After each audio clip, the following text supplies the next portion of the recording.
School Board. I want to welcome you to Hillsborough County Public Schools, a donde servimos más de 200,000 de estudiantes. That includes children in preschool and adults through our workforce program. Hi, I'm Jessica Vaughn, the school board's vice chair. Our district is the 7th largest in America, and our team is made up of 24,000 people working at close to 250 sites across the county. Our district is diverse and dedicated. Our board meetings are held in our board auditorium on select Tuesdays at 4 p.m. The best way to serve our students and our community is to involve you, the public, in what we do. You are welcome to meet or email any of our board members and follow our district on social media. School board meetings are covered live by Hillsborough Schools TV on Spectrum 635 and Frontier Channel 32. Meetings are also streamed live on our website at hillsboroughschools.org. Closed captioning is provided on all broadcasts, and past meetings are available in our online archive. We are interested in what the public has to say. We'll include time for audience comments before we address our business items. Our agenda and any supporting materials can be viewed online in advance. They are posted 7 days before each meeting on our website at hillsboroughschools.org. Our vision is preparing students for life, and that means all students every day. Todos los estudiantes, todos los días. Thank you for your interest in education. With your help, we are making decisions that shape our community's future.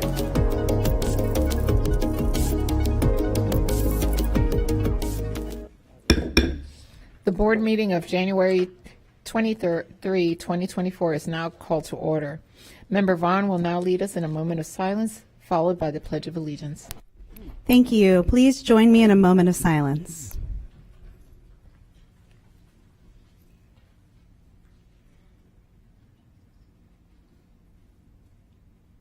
Thank you. Now please stand for the Pledge of Allegiance.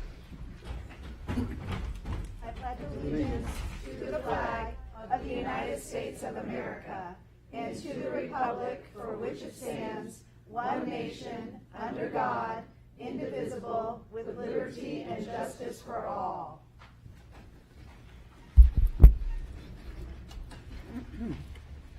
Member Vaughn, will you please acknowledge our student entertainment? Yes, thank you. I would like to thank Dowdell Middle Magnet Drumline, along with Principal Stacy Schlarbaum and Instructor Bill Reaney. These wonderful students entertained us prior to the start of the board meeting. At this time, we would like to invite the students up to introduce themselves.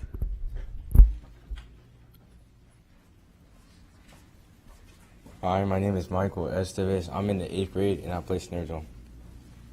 My name is Ernesto Morindo, and I'm in 8th grade and I play snare drum. My name is Jackson Seeley. I'm in 8th grade and I play bass drum. My name is Cater Best. I'm 7th grade and I play bass drum. My name is Anthony Gomez. I'm in 8th grade and I play snare drum. My name is JC Gonzalez. I'm in 7th grade and I play the tenor drum. My name is Annabella Foster. I'm in 8th grade and I play tennis. My name is Alicia Hayward. I'm in 8th grade and I play snare. My name is Tisha Rosa and I'm in 7th grade and I play tenor. My name is Sergio Rojas Vasquez. I'm in 7th grade and I play bass drum. My name is Juan Gonzalez. I'm in 8th grade and I play snare drum. My name is Aaron Matis. I'm in 7th grade and I play bass drum. My name is Saridani Segarra and I'm in 8th grade and I play quads. My name is Bill Rady. I'm the proud band director at Dowdell Middle School. My mom came to Cuba in 1953. I would have never been college bound if it not. I'd started clarinet in 6th grade, and I went to University of Florida on a clarinet scholarship. Thank you for supporting the arts in Hillsborough County.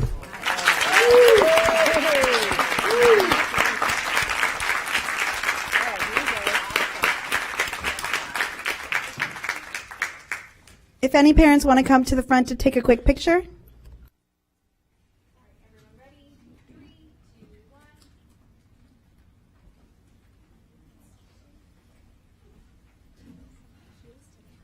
Thank you. Fantastic job. Fantastic.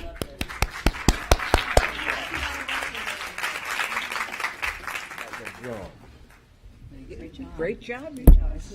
Great job. A&M drum line. Yeah. Whoa. Now that's. Oh, she's under the weather. Okay. Thank you. We have no withdrawal items today. I need a motion and a second to adopt the agenda. I have a motion by Member Gray and a second by Member Combs. Any discussion? Seeing none, please vote when your lights appear.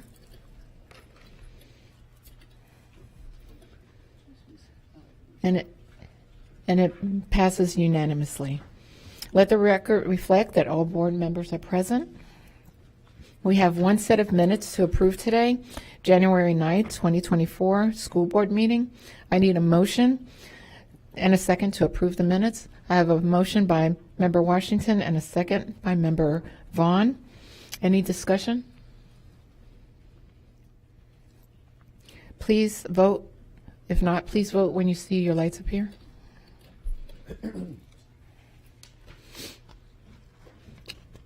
And it passes unanimously. Board members, I would like to go over the format of today's meeting. As a reminder, we are a nonpartisan board who believes that all children can be empowered to learn, to succeed, and our decisions will be made with that understanding. To pave a way for efficient and effective agenda statements and or questions, board members will have 5 minutes to speak and 30 seconds for final thoughts. Afterward, the superintendent can respond. If you have further questions, you're asked to get back in the queue. Member Vaughn will now read the board guidelines. Thank you. As we begin this afternoon's meeting, please allow me to quickly review the format of our school board meetings. Please silence all electronic devices. There are speakers in the room behind me that allow board members to hear the meeting upon stepping away from the dais. This meeting can be viewed with closed captioning on the live webcast, on cable TV, and on video monitors here in the auditorium. It can also be viewed with closed captioning in the online video archive. We have one item scheduled for time certain, and that's at 6 p.m. employee input.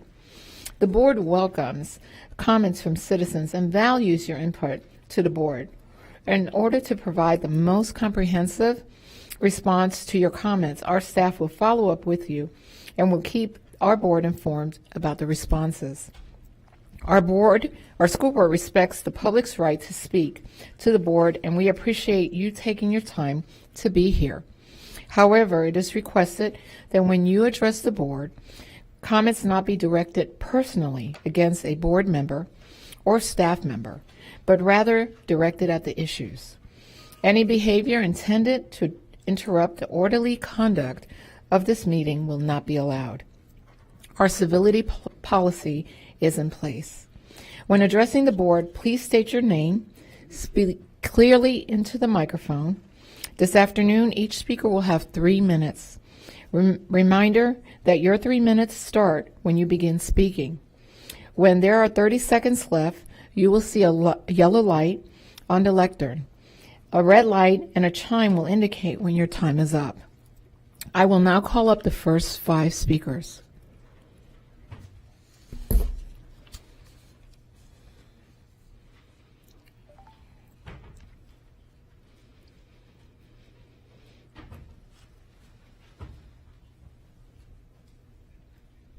Hello. Hi.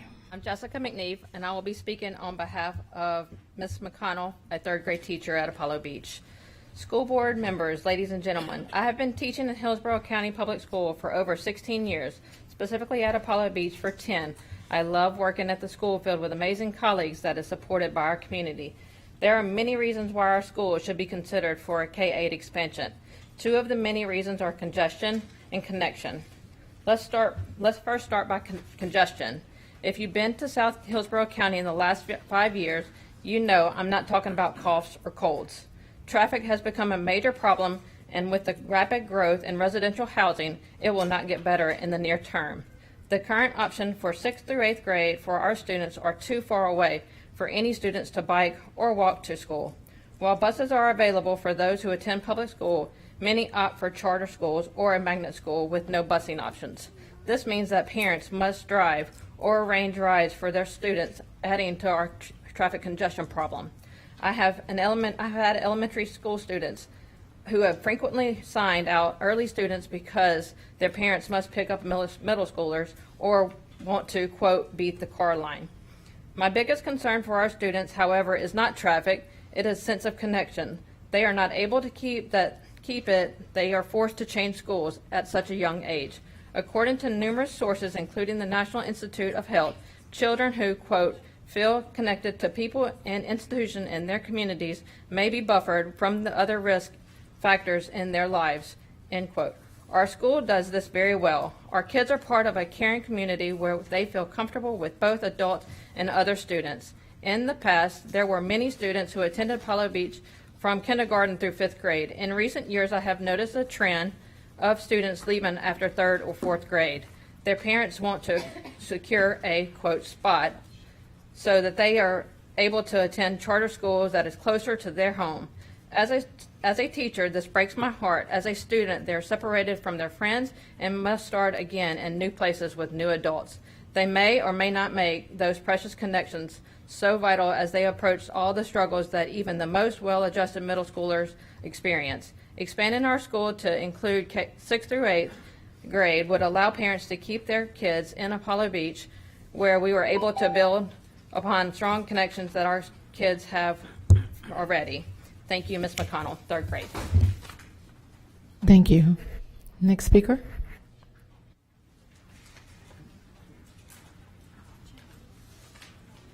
Hello, everyone. My name is Megan Stone. I am a parent of these two young men at Apollo Beach Elementary School, and my youngest is actually in the very first VPK at Apollo Beach, and he just had a message he wanted to share with you.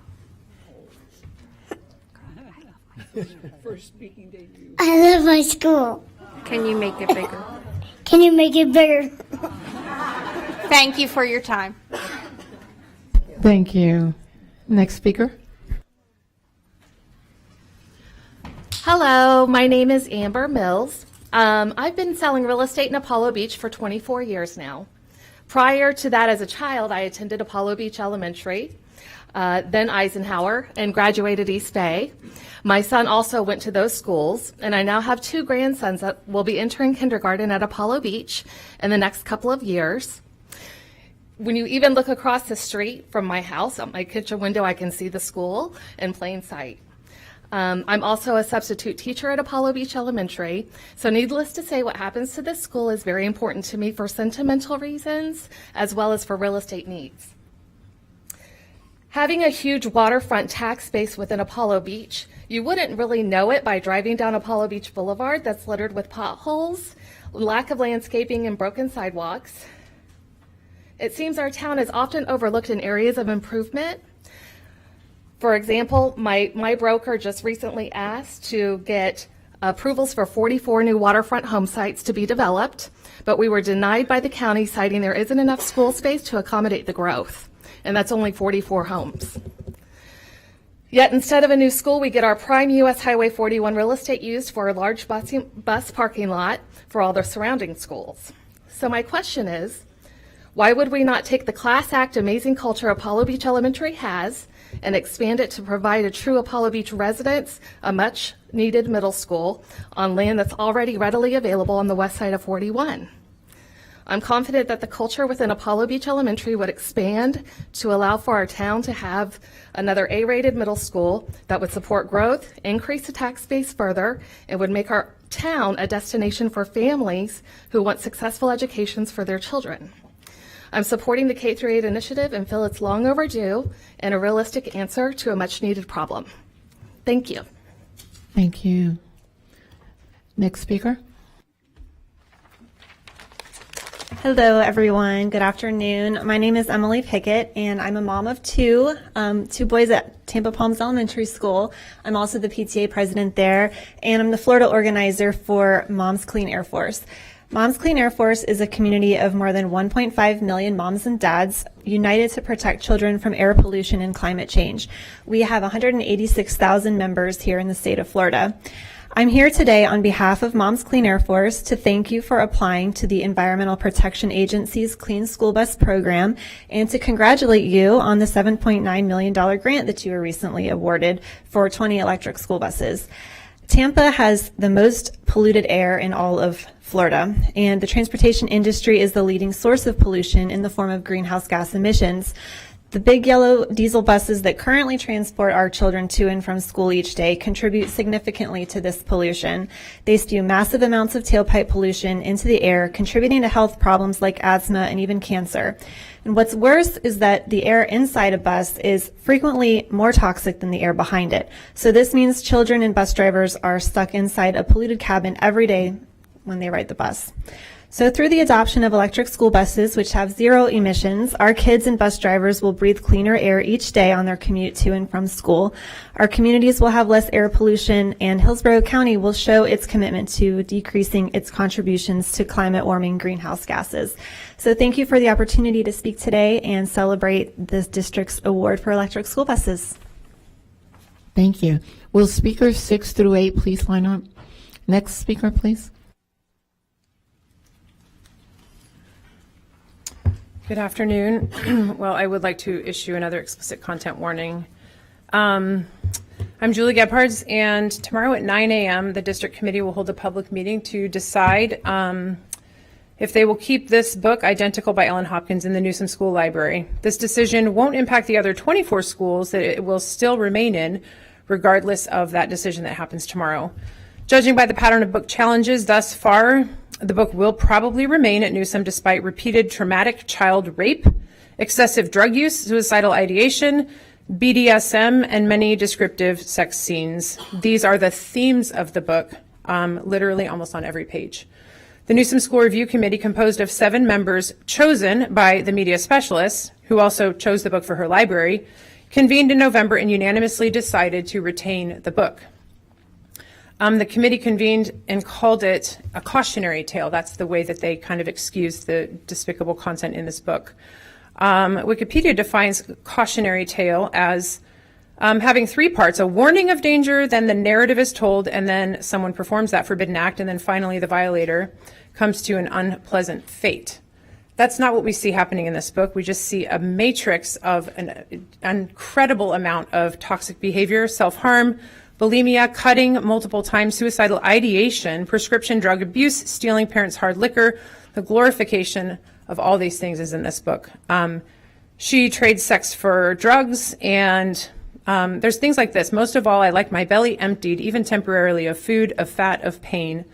And there's no resolution. Like, it doesn't come back in the end and she says, I shouldn't have done that, or there's nothing like that. She also says, most of the time, dying seems pretty much like my only means of escape. But now let me just read to you a little bit of the BDSM that's on pages 212 to 214. This is so troubling because not only does she face rape, but then she actually comes back and says, I liked it. So my question is, what are we teaching the girls here?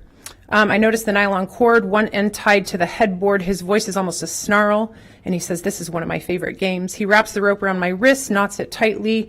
I shake my head, don't, but he does. Should I scream? Would anyone hear? Would anyone care? Please, sir. He forces her to say, please, sir, punish me. He flips me onto my belly, yanks my legs apart. I'm helpless, exposed. And then he thrusts himself into her. Then the next page, she talks about how the leather snaps against her skin. And then she says shortly after that, I see quickly that I might like it and ask to play it again. I do want to play again soon. So then we have the rape. This decision will be made again tomorrow, and I really hope that you're paying attention because this book does not have redemptive value for any students, and you shouldn't be the ones putting this in front of anyone else's children. Thank you. Next speaker.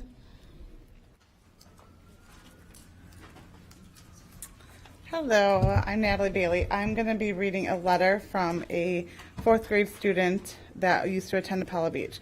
I believe Apollo Beach, or my name is Madison Brown. I believe Apollo Beach would make an excellent middle school. Having attended from kindergarten to 4th, I cherish the memories and the wonderful friends, the minimal bullying, and the warm welcoming from teachers and principals. Trustworthy mentoring and engaging lessons contributed to a positive learning environment. The people at Apollo Beach were not only friendly, but exponentially kind, making it a place I truly miss and would love to go back. This just is kind of a spin-off of what we have all been saying lately, that K through 8th for Apollo Beach would be such an amazing choice. K through 8th offers a greater sense of communal connecting, creating nurturing environment to ensure every student feels like they belong. We're trying to create the nurturing community that allows students to find a unique voice and explore their passion. K through 8th will allow kids with mutual interests, creating an environment to encourage learning with their peers that they already are familiar with. These kids feel comfortable with each other. They have been with each other since kindergarten, and they are neighbors. Not only are the kids that feel comfortable, it's the parents as well. We too have grown up with these kids and families and consider them friends and neighbors.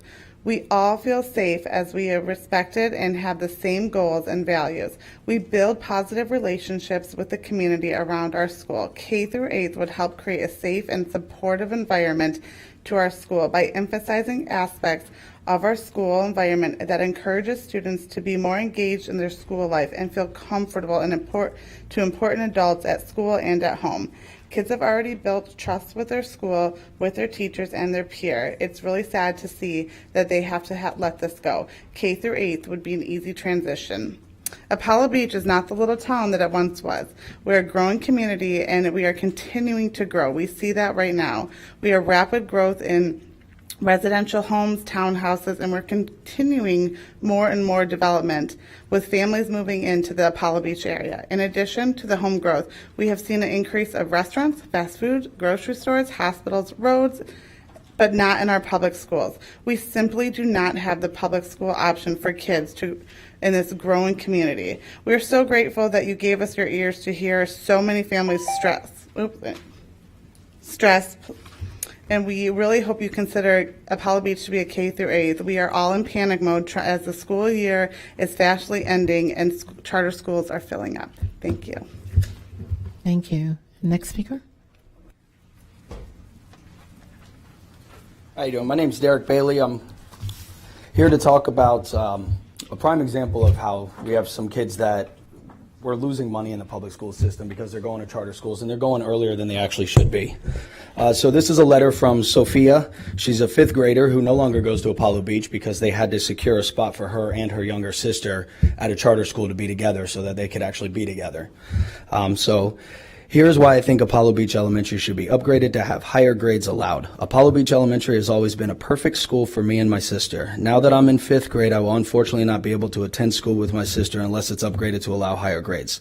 First of all, Apollo Beach has always made me comfortable and I've always felt welcome at this school. Apollo Beach Elementary has always been very understanding in parents and children to make them feel welcomed at their school.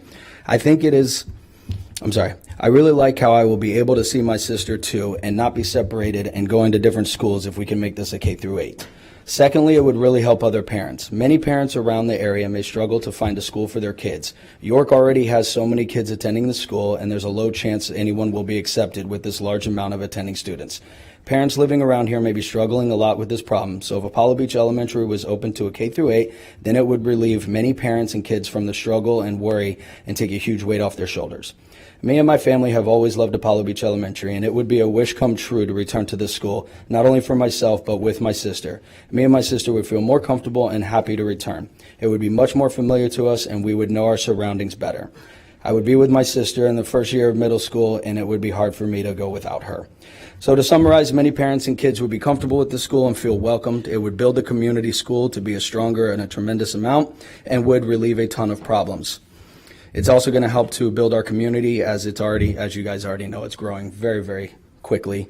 There's more permits that are being pulled for different townhomes, multifamily complexes, and everything in the same vicinity. So it's only going to grow even more. So let's get ahead of the curveball. That would be good. I appreciate it. Thank you. Thank you. Next speaker.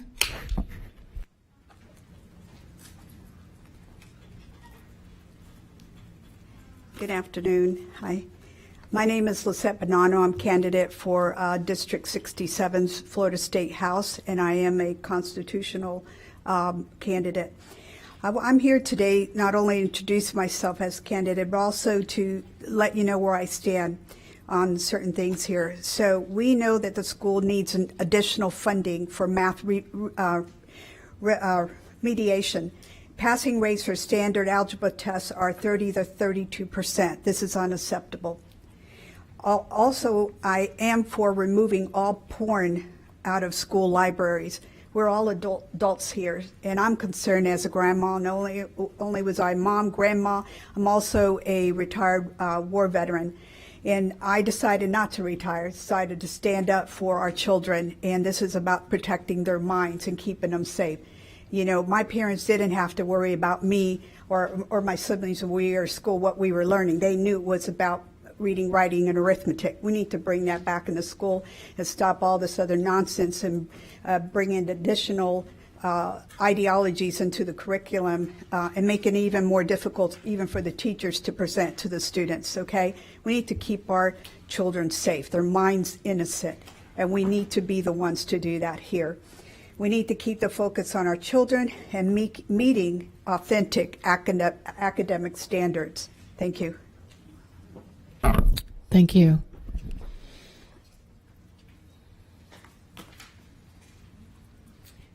And that is the end of our public comments. We have one recognition, adoption of proclamation of human trafficking. And Member Gray will be reading this. Thank you, Madam Chair. This is the Human Trafficking Awareness Month, and I'm very happy and proud to read this proclamation. Whereas human trafficking, aligned with social media, impacts and affects as many as 27.6 million people worldwide, including children and adults who are trafficked for labor and sexual exploitation. And whereas, according to the National Human Trafficking Hotline, Florida ranks third in the nation for numbers of 781 reported cases of human trafficking, and the average age of trafficked youth is 11 to 13 years old. Now the average age has dropped to 10 years old.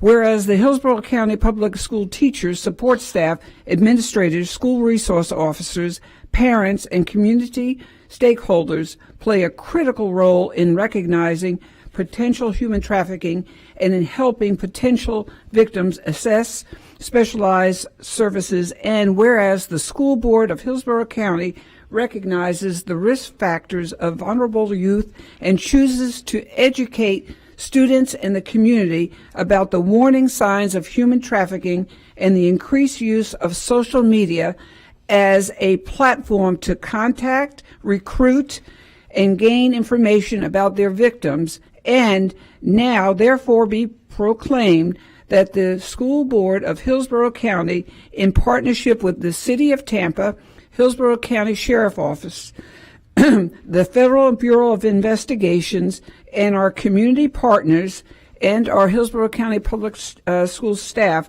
will take an advocate's role in communicating information to its stakeholders so that all students and the community diligently, identify and report human trafficking, whereby sending a strong message that the district will not tolerate any form of this crime. It is my pleasure and honor to recognize the Human Trafficking Committee formed in 2018. Through their years of effort and experience, each of you that are sitting here and some that could not attend have brought in much needed awareness of the nefarious elements of human trafficking to our staff and most importantly to our students. Our efforts are not yet done. We will continue to expand our awareness events throughout the county via our future school community events this year. I would like the following folks to be recognized and stand at this time. I would first welcome the City of Tampa Police, Chief Lee Burkhoff, and then I'm going to go right on down. Thank you. And then we have the Hillsborough County Sheriff Office, Corporal Ashley Lindman, and Chris Rule. Some of these folks could not attend tonight. Recognizing Amber Johannesson, first priority of Tampa Bay. Recognizing Amy Marie Granger Welch, who is the PTA Parent Teacher Association. Ashley Capucci, Hillsborough County Public Schools. Betsy Moriarty, who represents the FBI. Oh, I'm glad you made it. Also, Connie Rose, victims to survivors. Denise Savino, Leonard High School, principal. Dottie Groover Skipper, who's No More Foundation, Heart Dance Foundation also.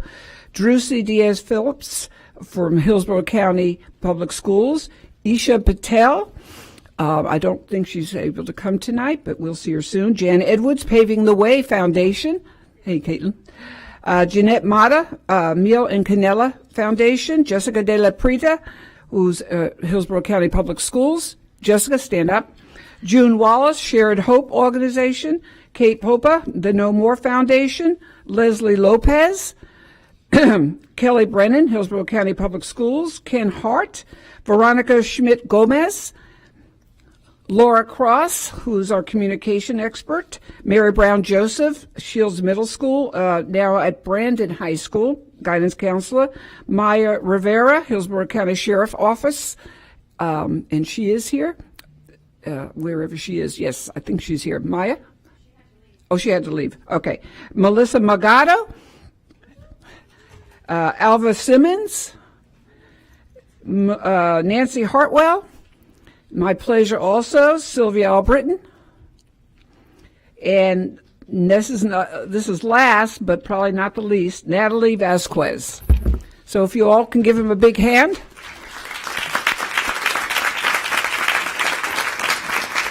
Did I miss anybody?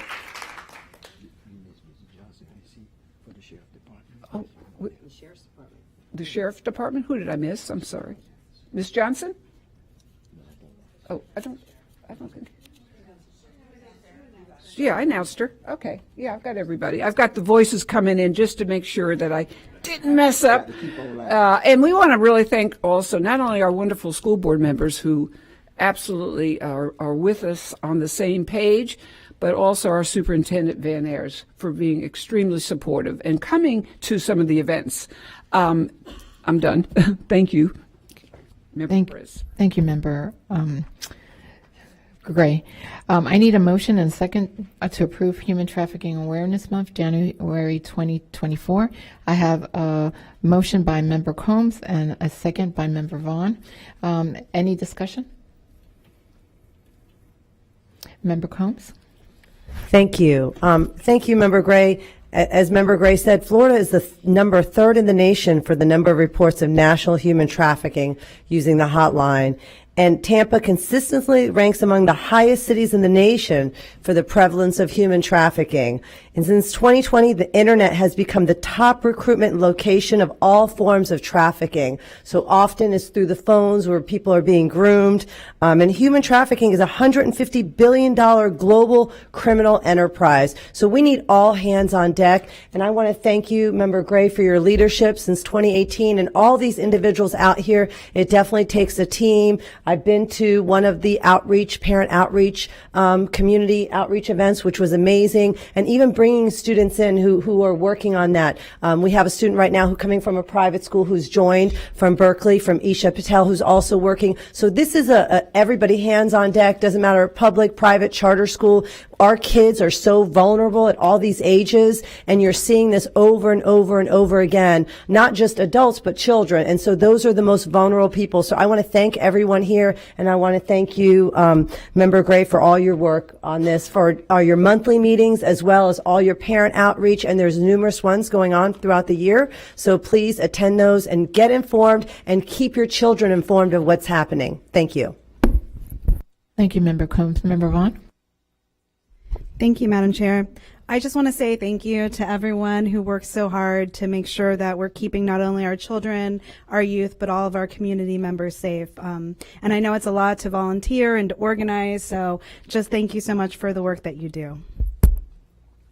Thank you, Member Vaughn. Member Hahn?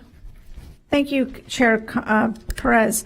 I just want to thank Member Gray for championing this issue from the dais for many years now. I appreciate all the work you put into this and shining a light on something that is very important to everybody in the community. I want to also thank the individuals in the room tonight whose efforts each and every day keep children safe across Hillsborough County. And as a mom of 3, I want to personally thank you as well. Thank you. Thank you, Member Hahn. Member Gray? Well, I've been thanking you, but I continue to do so because you are the barrier in many cases between the actual act of sex trafficking, pornography on their phones, and eventual the real case of human trafficking. And I know that our Corporal Lindman said that we had 36 cases, maybe 35 arrests recently. It's a very terrible thing to speak like this, but I have 2 grandchildren, and their ages are very tender, as our board member, Member Hahn, and certainly Member Combs. We have children, and we are very worried, and we want to make parents extremely aware the best we can, so they have at least the knowledge of some of these social media sites. And we will advertise our events later on during this board meeting. But I want to thank you from the bottom of my heart, and I know some of you drove very far to be here tonight. So this board is appreciative, and so is our superintendent. Thank you. Thank you. Seeing no further comments, please vote when your light appears.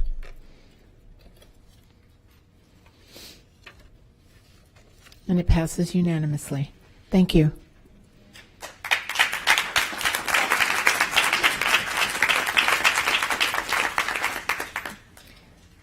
Now I need a motion and a second to approve the consent agenda.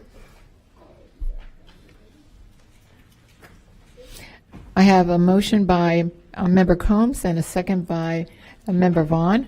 Please vote when your lights appear.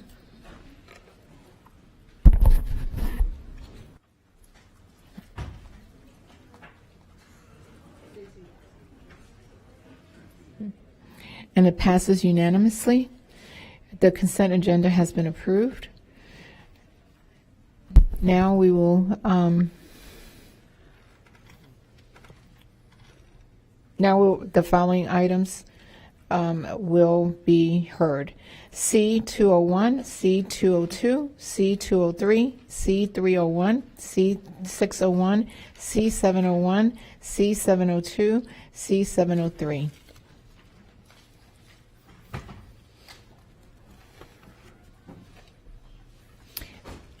C201, the request for proposals, RFP, Training Solutions, Innovation, and Strategic Planning. Superintendent Ayers will highlight this item. Thank you, Madam Chair. Board members, this first item is for the Construction Academy at Bowers-Whitley. This purchase comes with curriculum-aligned, interactive multimedia, print-based lessons, virtual trainers, instructional guides, hands-on industry standard equipment, and instructor training. The simulations are closely aligned with industry and Florida Department of Education standards for electricity, heating, ventilation, and air conditioning, and solar, which are all part of the Building Construction Technology Program at the Construction Academy at Bowers-Whitley.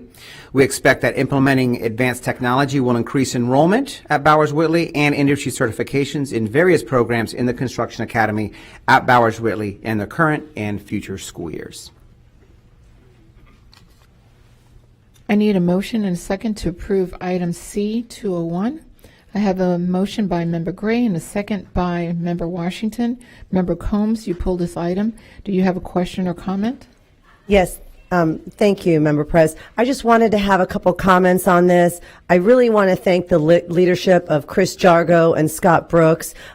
This was a congressionally funded community grant that was awarded $1 million, and Representative Kathy Castor obtained this grant for us, and that $1 million will be going into Bowers-Whitley for construction, as well as the waters for the medical training. And so this HVAC, we've talked about this for a long time, and I've talked about this for a long time, making sure that we can do some homegrown, you think about 255 schools and all the AC problems and all the issues that we've had, to have this type of devices that are so, there are, this is brand new. You don't see them in any other districts. To have this amazing materials for students to learn through HVAC, heating, and solar, hands-on with this machinery, I just want to thank you. You know, we have such an amazing CTE program, and I also want to thank Kathy Castor for bringing that money to the district, working together, making a difference, and making sure that we can not only educate kids and know that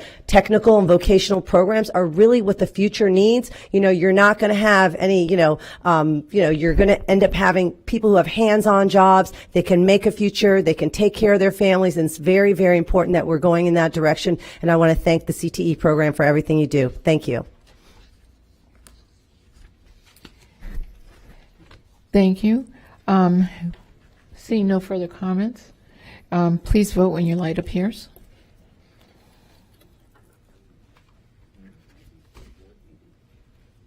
And it passes unanimously.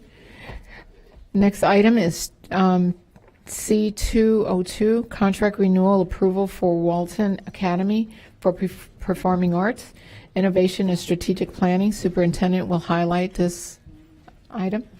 Thank you once again, Madam Chair. And this is the first of 2 contract renewals we have this evening. This is a 5-year contract renewal for the approval for Walton Academy for the Performing Arts. Walton Academy for the Performing Arts opened in 2004.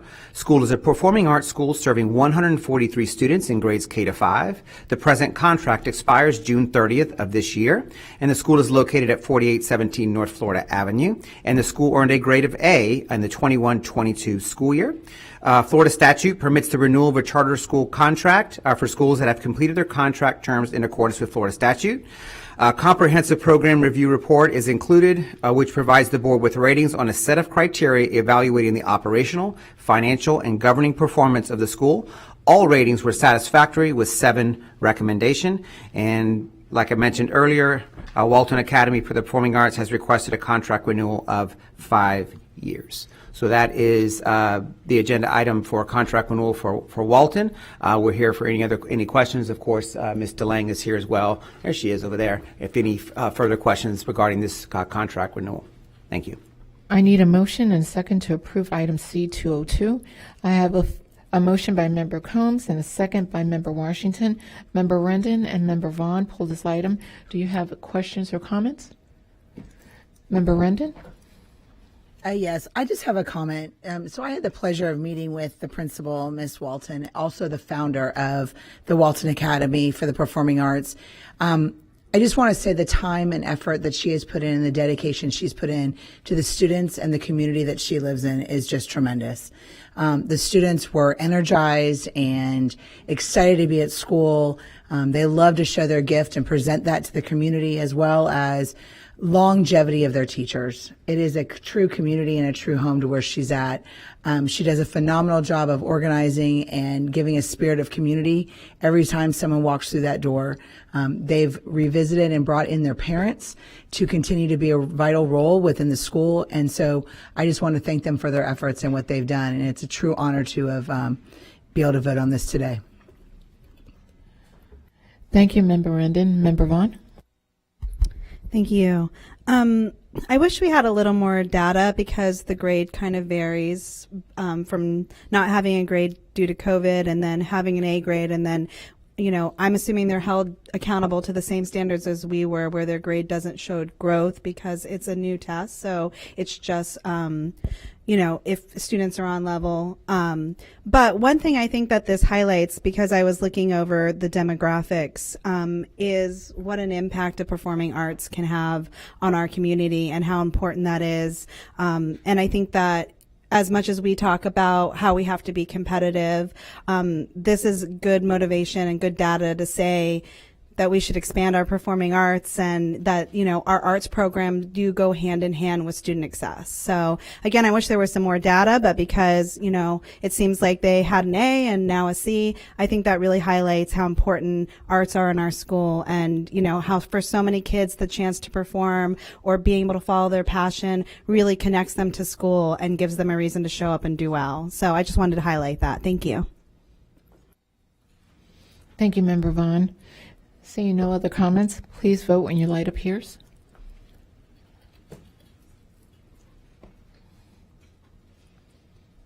And it passes unanimously. Next item, C203, contract renewal for Riverview Academy of Math and Science Innovation and Strategic Planning. Superintendent Ayers will highlight this item. Thank you, Madam Chair. And once again, this is our second contract renewal. This, again, is another 5-year contract renewal, and this is for Riverview Academy of Math and Science. This Riverview Academy of Math and Science opened in 2019. School offers a Cambridge International program serving 1,137 students in grades K to 8.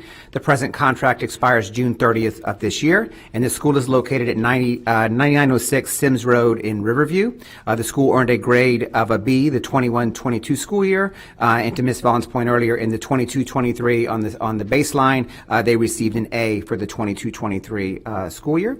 Once again, a comprehensive program review report is included, which provides the board with ratings on a set of criteria evaluating the operational, financial, and governing performance of the school.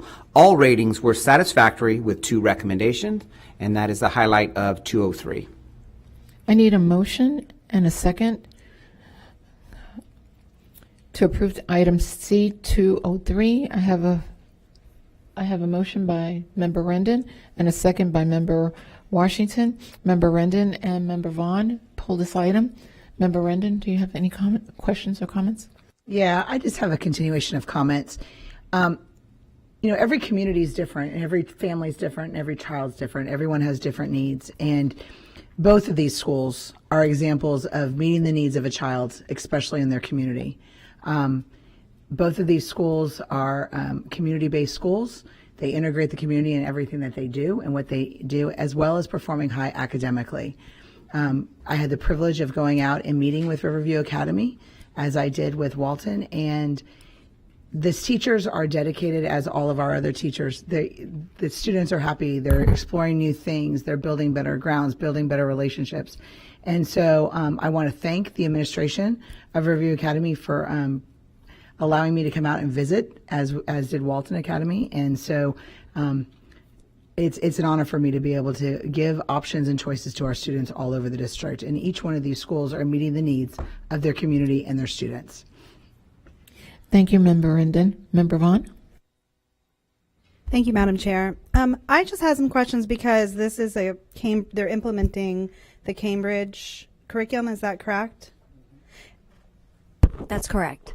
And I know that we're moving into doing that in some test middle schools. I know that Liberty is doing it. I was at Benito today, and they were talking about possibly the expansion of that. And I am glad to see, since they are implementing Cambridge, going from a B to an A, because I think it's such a important curriculum, especially when it comes to writing. My question is the entire curriculum supported by the Cambridge program? Is it one course? Because I know in middle school, we're really doing the Global Perspectives course to prepare our students for writing. Is this a full Cambridge program in here, similar to our high schools, or how does that work in this middle school? I'm not quite sure, but the principal is here today, so if you permit. Do you guys, is that okay with my fellow board members, for her to answer? Okay.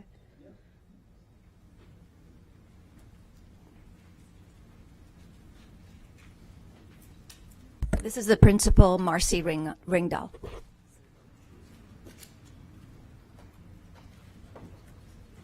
Good evening.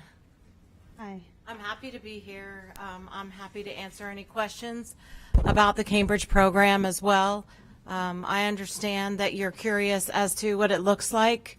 We do offer a full course of Cambium courses for middle school through 8th grade.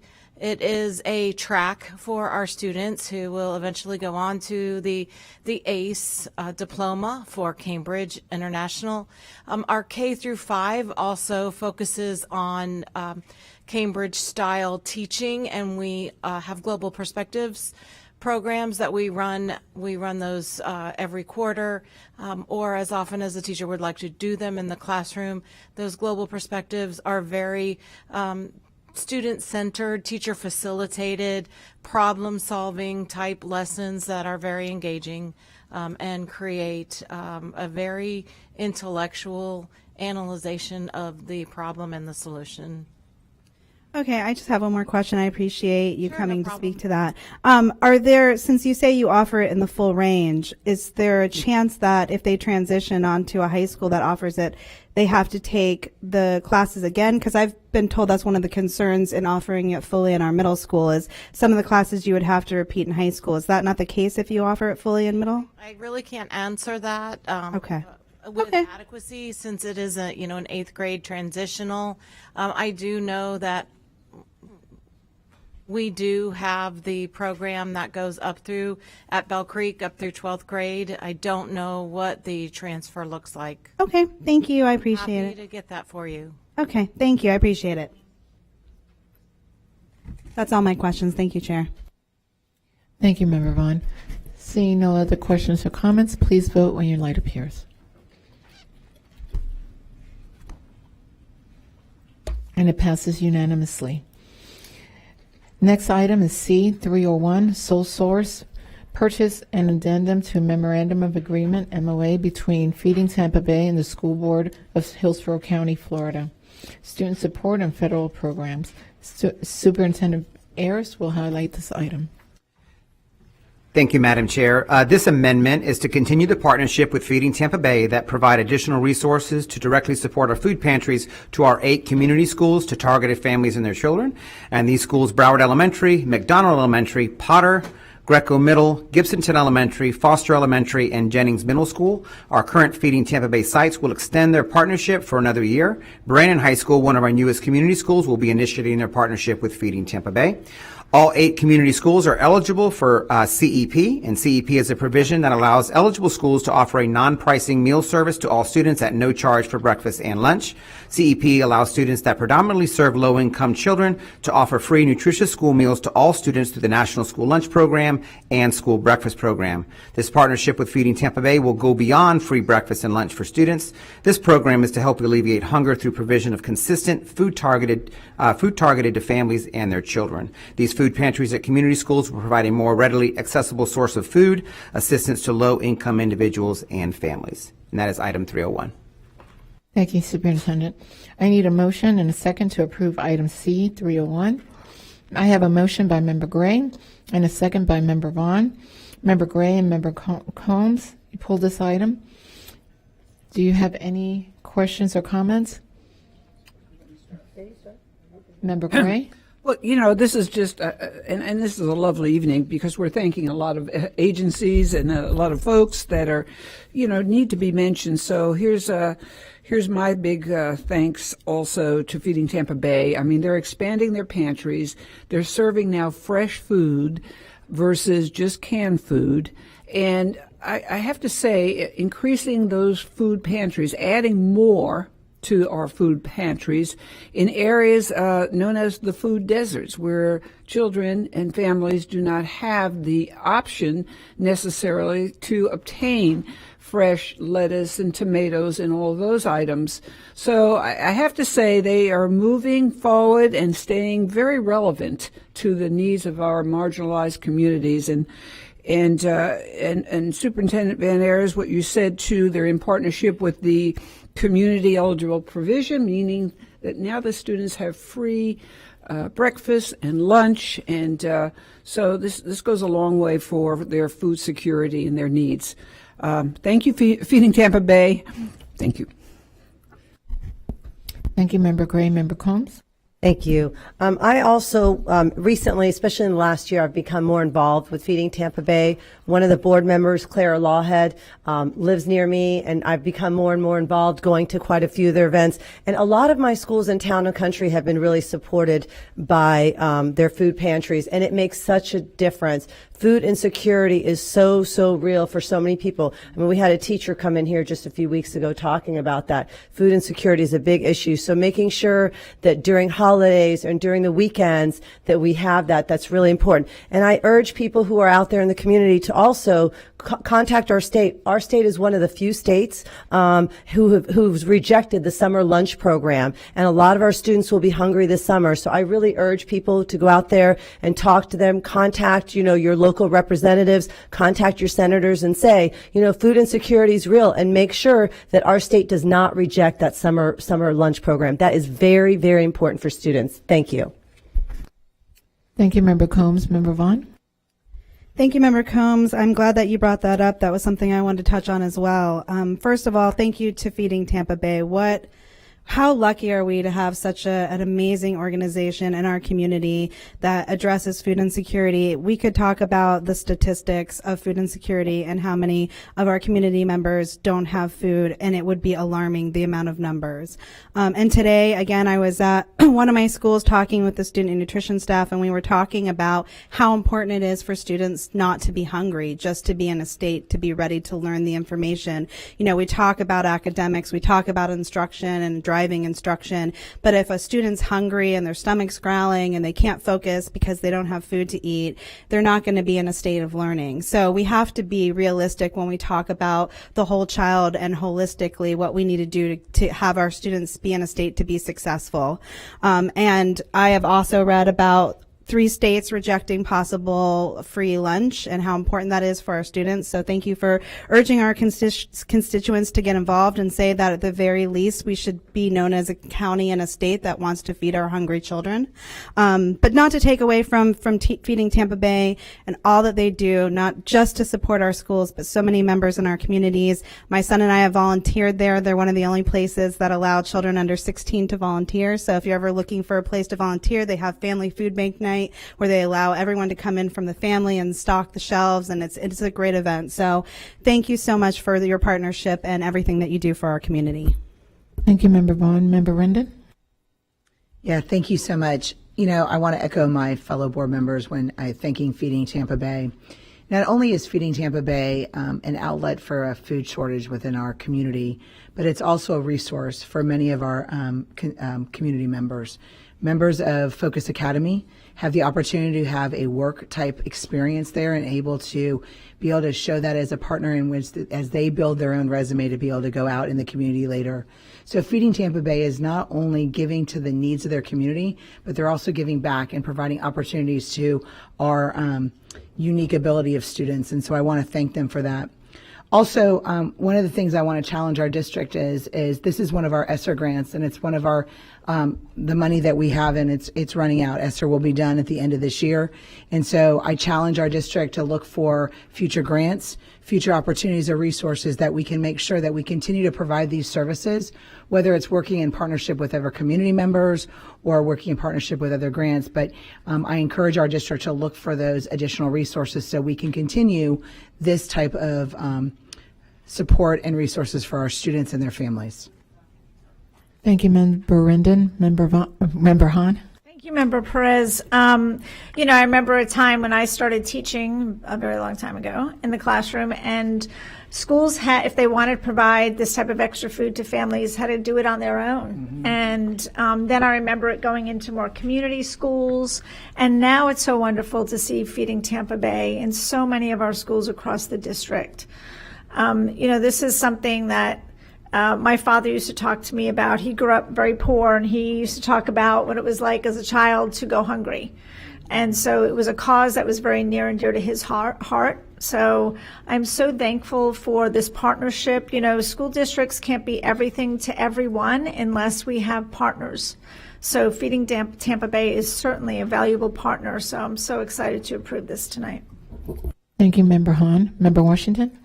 Thank you, Madam Chair. I want to just thank Feeding Tampa Bay, because when we look at students, and as I look down on the list, I have about 4 or 5 of my schools in my area, and I just want to thank them for all that they do, because we always talk about preparing students academically, but now we're preparing students by feeding them and keeping them healthy so they can be successful in school. Again, Tampa Bay, thank you, and continue to do what you're doing. I appreciate it so much.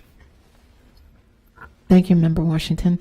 And, you know, this has been a game changer for our students and their families. I've had the amazing opportunity to be in the line when the cars come through to pick up, you know, volunteering and pick up their food during the food giveaway. But at this time, I've noticed that, especially in the last couple of years, that not only low-income families are going through the lines, but a lot of families with food insecurities. You know, with recent housing increases, the housing costs, the utility costs, and the inflation that has hit this country. Many families have been affected. So it's just not low-income families now that are feeling these food insecurities, but it's families all across the board. So Feeding Tampa Bay has really done an incredible job in this community all the way across. And I want to thank Feeding Tampa Bay, for everything that they do from our schools to our neighborhoods to our communities. Thank you, Feeding Tampa Bay, for all you do. Now, if there's no other questions or comments, please vote when your light appears.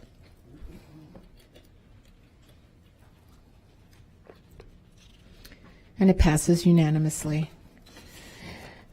The next item is C601, budget addendums for the period ending December 31st, 2003, Finance. Our Chief Financial Officer, Ro Johnson, will highlight this item.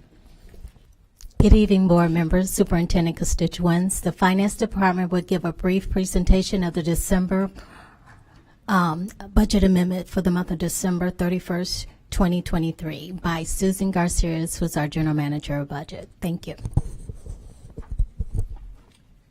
Good evening, board members, Superintendent Ayers. The budget amendment for the month of December is presented above. So if you look at the column A, which we always bring up, is the original budget that was adopted September 7th. At that time, we predicted we're going to have a $6.1 million surplus, and it's going to increase our fund balance to $336.2 million.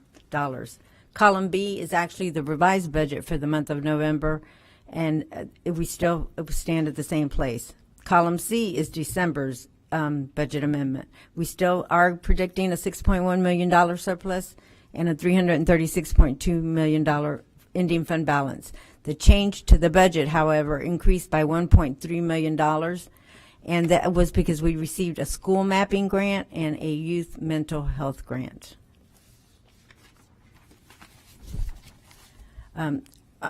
If you look at column D, that's exactly what we just talked about, the increase to the budget of the $1.3 million.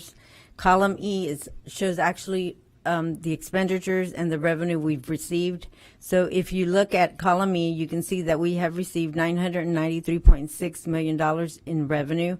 A big portion of that is our local revenue, $590.6. In the month of December, we get the majority of our local property tax dollars, and that is reflected in this budget. You can see that the actual expenditures are $804.9 million, and we actually had a surplus in the month of December of $188.7 million. The fund balance at the end of December is $518.8 million. Remember, that is because our property tax dollars majority came in. You're going to see the expenditures start catching up with the revenue as time goes by. By the end of June, it'll be different. Here you can see that the local revenue we have received is 81% of that revenue. We've received 33% of our federal revenue, and we've received 44% of our state revenue. This chart breaks out the expenditures in the different categories. Just going to highlight salaries and benefits. So we have spent 49% of our salary budget and 44% of our employee benefit budget. The majority of the categories are close to 50%, so we are on track with our budget as it stands right now. We have 46% more available to be spent.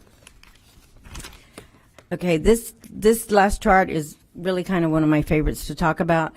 This shows the cash balances that we have. So you can see that at the end of December, we had $545 million in cash. In October and November, those are our lowest months. We only had $242 million and $238 million. This is a good example of why we need a fund balance. Because if we had not had that fund balance in those months, we would have had to go out for a tax anticipation note like we have done in prior years.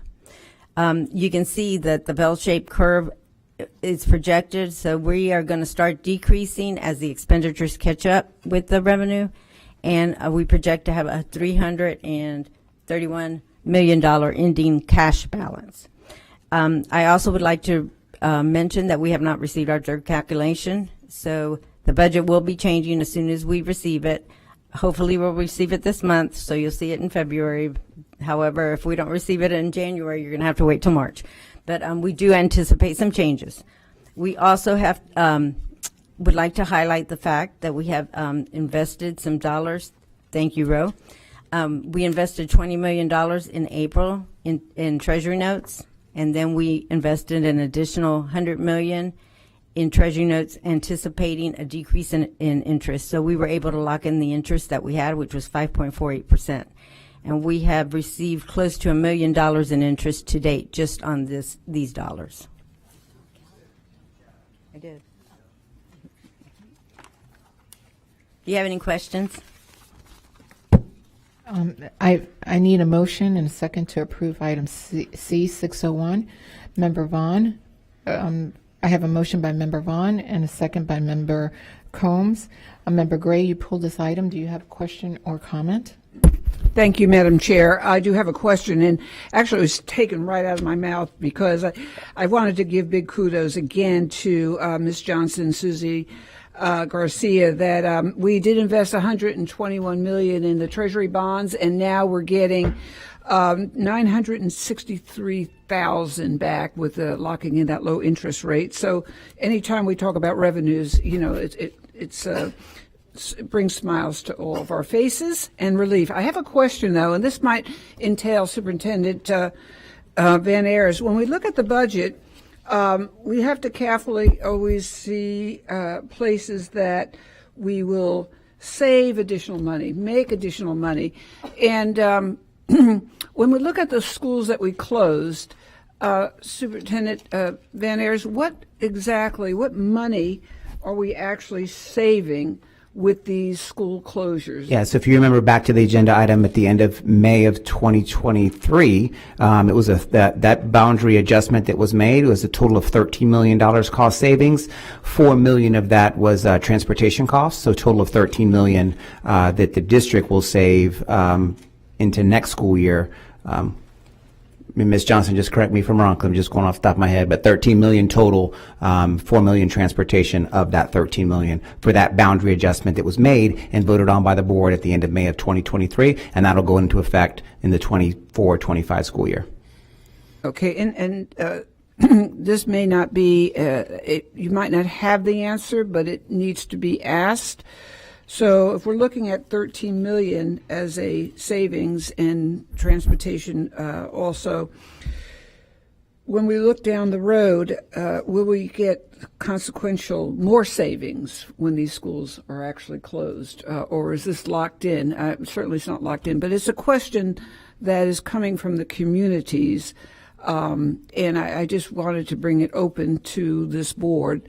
Are we really saving the money that and is the value enough for our communities? And that's an open question. Oh, I think if you look back, I mean, we were the enrollment of our schools that were had student enrollment of 60% or more. Fewer than 60% was 13. Now with this boundary adjustment that was made is down to 0. So going into the 24-25 school year, we'll have 0 schools with 60% or fewer enrollment. The agenda item was very clear that it was $13 million cost savings. That was the projection at that point. I'm sure that once we move into the 24-25 school year, we'll see those actual savings.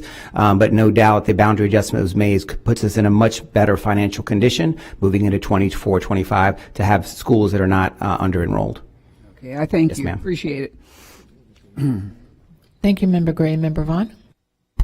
Thank you, Madam Chair. I appreciate that conversation and question because I also have a lot of questions about the boundary in regards to additional costs. So I think it's good to have a deep analysis as we go forward about cost savings versus all of that. My comments are not about that at this meeting because I know that we still have a good amount of time before we really get to see what that looks like and where our students end up. I just want to say thank you, first of all, for getting back to me about the loss of that one grant money, the ESSERS money, and clarifying that that was charter schools and not any money that we left on the table, because I wanted to clarify that and make sure that was the case, because I would hate for us not to take advantage of any of the extra ESSERS monies that we got. And secondly, I know you went over it, but I just want to really say for the public that you are anticipating, when we have our true up our counts, our spring counts, we are anticipating that this number could change, and there could be, or there probably will, based on what we said, hopefully not a huge impact, but a loss of what we're seeing here. So when that comes, I just want to clarify what's driving that, and kind of that's what we're anticipating, and make sure that everybody's clear about that. Correct. Okay. Thank you very much. Thank you, Member Vaughn. Member Rendon? Yeah, thank you. I want to kind of piggyback off of Member Vaughn.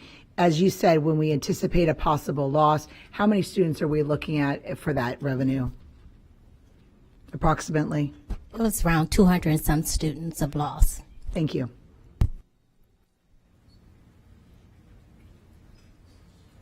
Thank you, Member Rendon. Member Washington? I would be remiss if I didn't say this. Y'all doing a great job. You got to give you kudos where your credit are. Thank you for doing a good job. Appreciate that so much.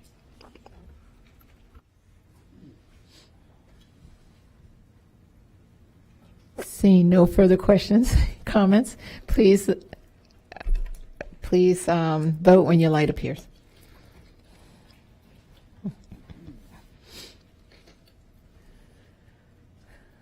And it passes unanimously. C701, request for proposal, professional development, coaching, and leadership for student nutrition centralization. Superintendent Ayers will highlight this item. Thank you, Madam Chair. So this item is around leadership development and our student nutrition staff. On October 4th, 2023, Procurement Services, in conjunction with Student Nutrition Services, issued an RFP seeking proposals from qualified individuals to develop leaders at the leadership and supervisory level that can lead and manage a superior workforce through the transition of centralization of student nutrition services. Vantage Resource Group is the awarded vendor. The initial term of this agreement is for 1 year with 4 one-year renewals. This is a new solicitation, and there are no previous outcomes. This is a new item. I just want to give a shout out to Shani Hall. You know, we talk about leadership development and leaders, principals. This is a special leadership development opportunity. We have our student nutrition staff, our production coordinators, our nutrition managers that work in our cafeterias every single day. This is an opportunity for them to develop their leadership skills as well. So I just wanted to shout out to Shani as well. You know, thinking out of the box and offering leadership development for her nutrition managers. And that's this agenda item. Thank you. I need a motion and a second to approve this item. I have a motion by Member Hahn and a second by Member Washington. Member Hahn and Member Vaughn, you pull this item. Do you have any questions or comments? Member Hahn? Thank you, Member Perez. Yes, just a comment. I also want to congratulate Shani Hall for spearheading the PD for student nutrition, who are all leaders in our district. And, you know, the state only funds PD for teachers and school administrators, but Shani went to the Department of Agriculture to go after this grant. So way to go, Shani. I want to give you a shout out. Thank you, Member Hahn. Member Vaughn? Thank you. Yes. I also want to say thank you for this item. As I mentioned, when I get feedback from our student nutrition, everybody's very excited about more training opportunities. I did want to ask a question. Who does that go to? Oh, Mr. Farkas. I know that our student nutrition managers will be included in this, but I guess there's also line coordinators, the PC. Production coordinators, PCs. Yeah, and I know that they work very closely. So some of the requests that I got was not just the training for the managers, but if those line coordinators could also be a part of this training, that it would be really helpful as opposed to having to take all of that back because they work so closely as a team. Is that a possibility for this item? 100%. This is a new RFP, so we're going to start with the managers, but PCs have to be part of it because that's the leadership in the kitchen besides the day-to-day people. So 100% PCs will be part of the training. And will this training be done, because I know that they say that doing it over summer before everybody comes back is always helpful, but then there's that period of, again, taking this information and training their staff beforehand. So it will be done early enough in the season so that that training can then filter down to the staff before they start serving students? Exactly. During pre-planning, they have the same, not the same amount of days, but they have a few days before the school year starts. That's the opportune time for training. It's really the only time they have to do that, so that's when they'll complete that. And is there an option to video record any of this training? So again, when they go back to their staff, instead of having to like share notes, that they can show these videos to their staff as well. So again, it's an easier piece of not just being the one to take this training and then implement it, but also share what they've learned. I will most assuredly check with the vendor. I don't want to give an answer and respond for them, but if that's possible, that's a great way for them to kind of replicate that and make sure they all get the same information. Thank you. And then I have one more thing that I just want to kind of sneak in on this item since we're talking about it. The PCs, I know that they work a smaller schedule than the managers of the cafeteria, just by a small amount of time. And they said if they could adjust it to an 8-hour day where they have the same amount of time, since they coordinate so closely, that would be a game changer in being able to serve our students. So I just wanted to put that out there because getting the feedback for this agenda item, I also got that, and I thought it would be a good time to share it. Thank you. Thank you. Member Vaughn. Member Gray? Well, I was going to pull the item, and I didn't, but I think right now, verbally, I want to say thank you, Shani Hall, for everything she does. Also, Mr. Farkas, or Superintendent Van Ayers, we had the Gibson report, which really dwelled on centralization. Are we using that report as a, let's just say, a model for her to go forward? Because everyone's used to a different way, you know, all separate fiefdoms, and now all of a sudden we have to go inward to one. That is definitely part of it. And Shani would be here, but she's in Tallahassee right now, meeting with all the other managers throughout the state. But yes, that's part of it. Part of the Gibson report that we sometimes forget is that with both maintenance and student nutrition and transportation, there's a recommendation actually to hire more management and hire more people because we have some of the lowest threshold. We haven't changed that part of it, but the centralization we know is something, especially with student nutrition, because they report to the Department of Agriculture, and the rules are so specific on that part too. So yes, Gibson report is one of the many, including the Council of Great City Schools. It's recommended we centralize both custodial and student nutrition. We're taking the first step with student nutrition, and custodial hopefully will be soon behind it, depending on if we can get them fully staffed too. So student nutrition's there first. Gibson report was definitely one of the groups that recommended that. Yes, ma'am. Okay, thanks for the clarification. Thank you. Thank you, Member Gray. Seeing no other questions or comments, please vote when your lights appear.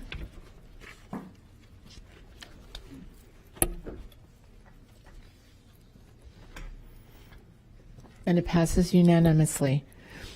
Next item is C702, approve the supplemental agreement to lease, agreement number 1, to lease number USAF MacDill Air Force Base between Secretary of the Air Force and Hillsborough County Public Schools. Superintendent Ayers will highlight this item.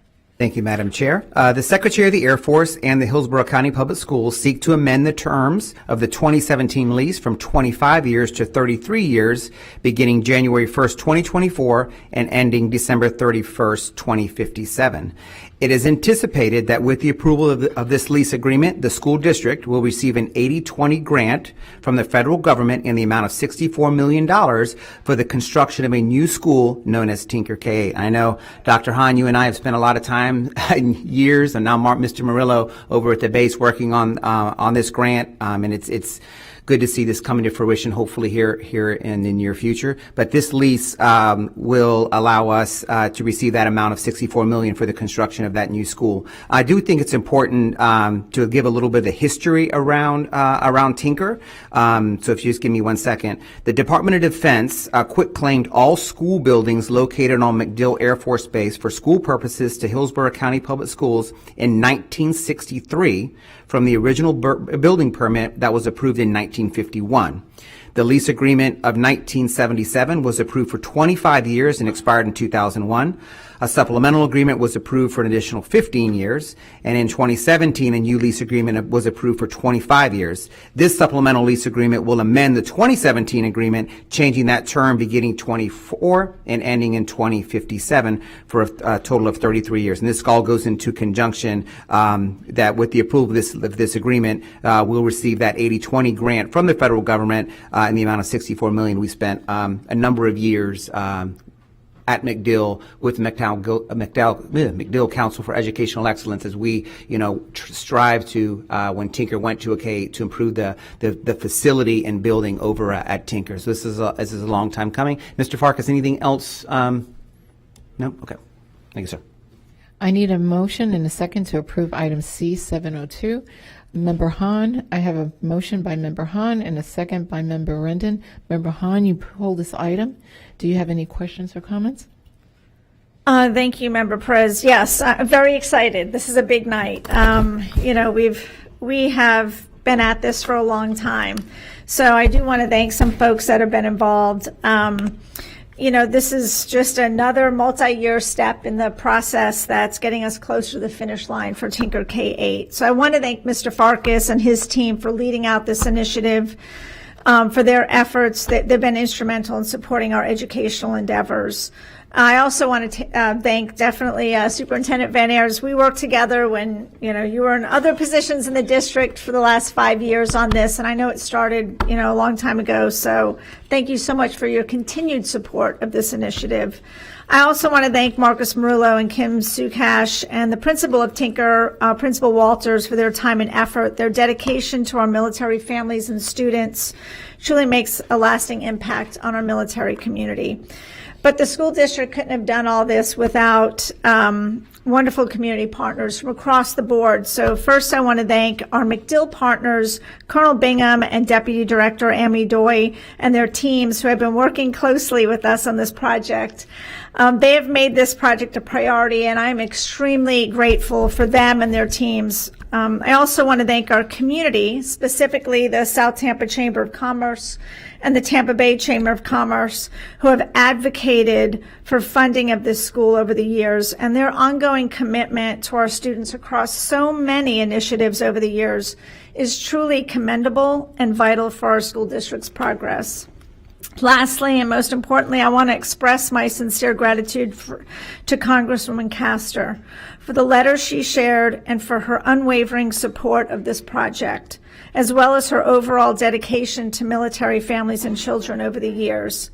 The project to build this new school at Tinker is of the utmost importance to our students, and Congresswoman Castor's advocacy for this initiative has resulted in the DoD inviting us to participate in the PSMI grant.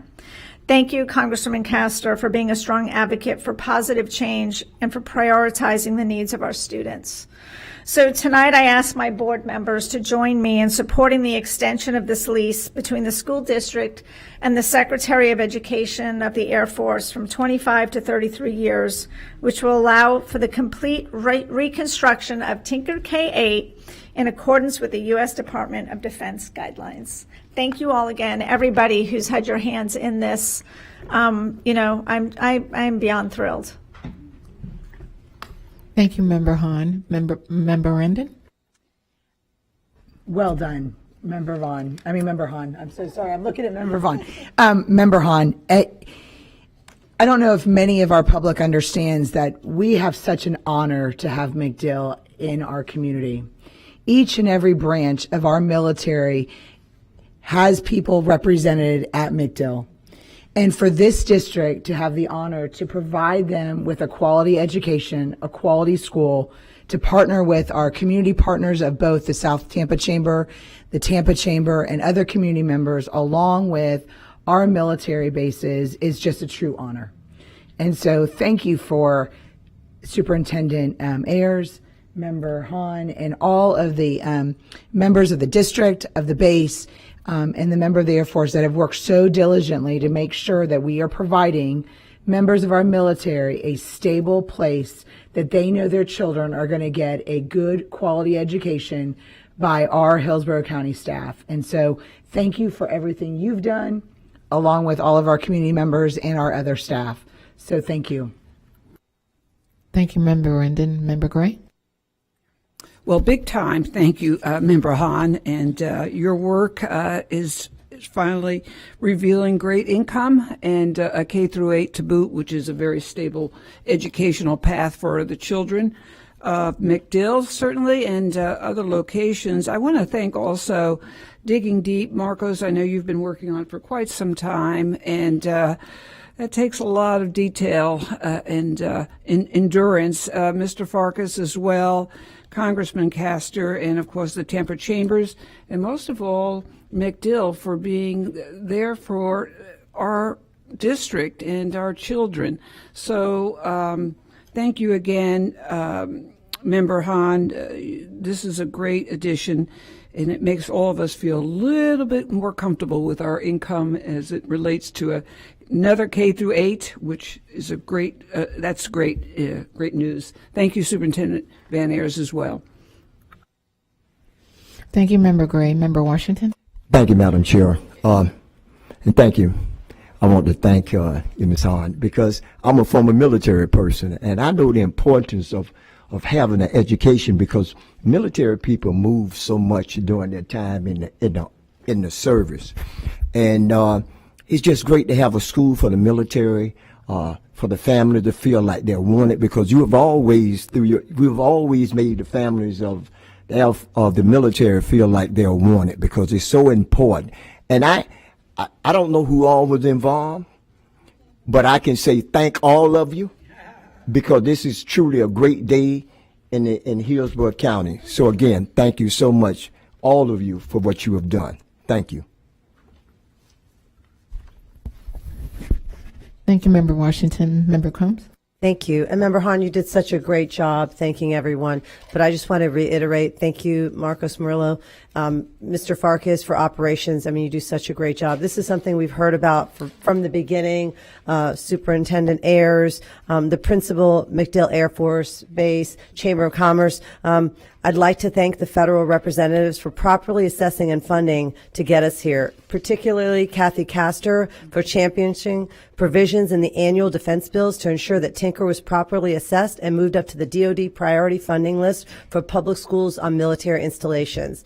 Thanks to the hard work of Representative Castor and former Representative Charlie Crist for advocating and ensuring that the Department of Defense received a robust funding for this project, including spearheading an additional $300 million for the program in fiscal year 2022. Allowing the DoD to swiftly move through the priority list for school construction and repairs to get Tinker to be as quick as possible. And Member Hahn, since the very beginning, since you've been here, you've really advocated for this, and I'm so glad to see this, because at the end of the day, you know, it's very hard to be a military child, and to have such a beautiful and stable school for our students and all of our military forces is really, really important, and I want to thank you for your leadership in this. Thank you, Member Combs. Member Vaughn? Thank you. I echo so much of what's already been said by my fellow board members in regards to this. Thank you for everyone who is involved on this specific school. But thank you, Dr. Hahn, for being such a strong advocate for our military families in general. We all have special things that we advocate for on the board and we fight for, and you have relentlessly been a voice for our military families, and I want to thank you for that. And also thanking Congresswoman Castor. She is also a great advocate for our families in our community, and I'm sure Kristen Davis had a lot to do with this too. So thank you very much, everyone involved, but thank you so much for your dedication to our families, Dr. Hahn. Thank you, Member Vaughn. Yeah, I just wanted to give it, Venetia, if you could stand up, please. Venetia Waters is our school liaison program manager over at McDill. So we talk about, so I've worked with Venetia probably the last 8 years, and all of that, we talk about meeting the needs of our military families between Venetia over at McDill, Kim Sukash, and Marcos. That's something that happens on a daily basis. Venetia is heads all of our McDill Council for Educational Excellence meeting that Dr. Hahn and Mr. Murillo now attend. But I missed you out there earlier, so I just wanted to thank you, Venetia, for all you've done for us. Thank you. Thank you, Superintendent Ayers. Member Hahn, I know that this is a passion of yours because, from your personal experience and, family, but supporting our military families. Coming together to support our troops speak volumes to them because stability is valuable to our military families. And to all from our board members, Hahn, to our district leaders, and to our Kathy Castor, Congresswoman Kathy Castor, for all we do and continue to do for our military families, being blessed to have them here. Now, if there are no further comments or questions, please vote when your light appears.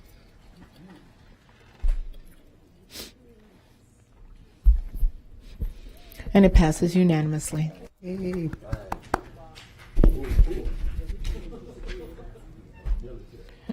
The next item is C703, approve appointment of additional construction management firms for continuing service contracts. Project number, none available. Superintendent will highlight this item. Thank you, Madam Chair. And this is our last voted item tonight, as the item after this is an information item. So this is our last voted item this evening.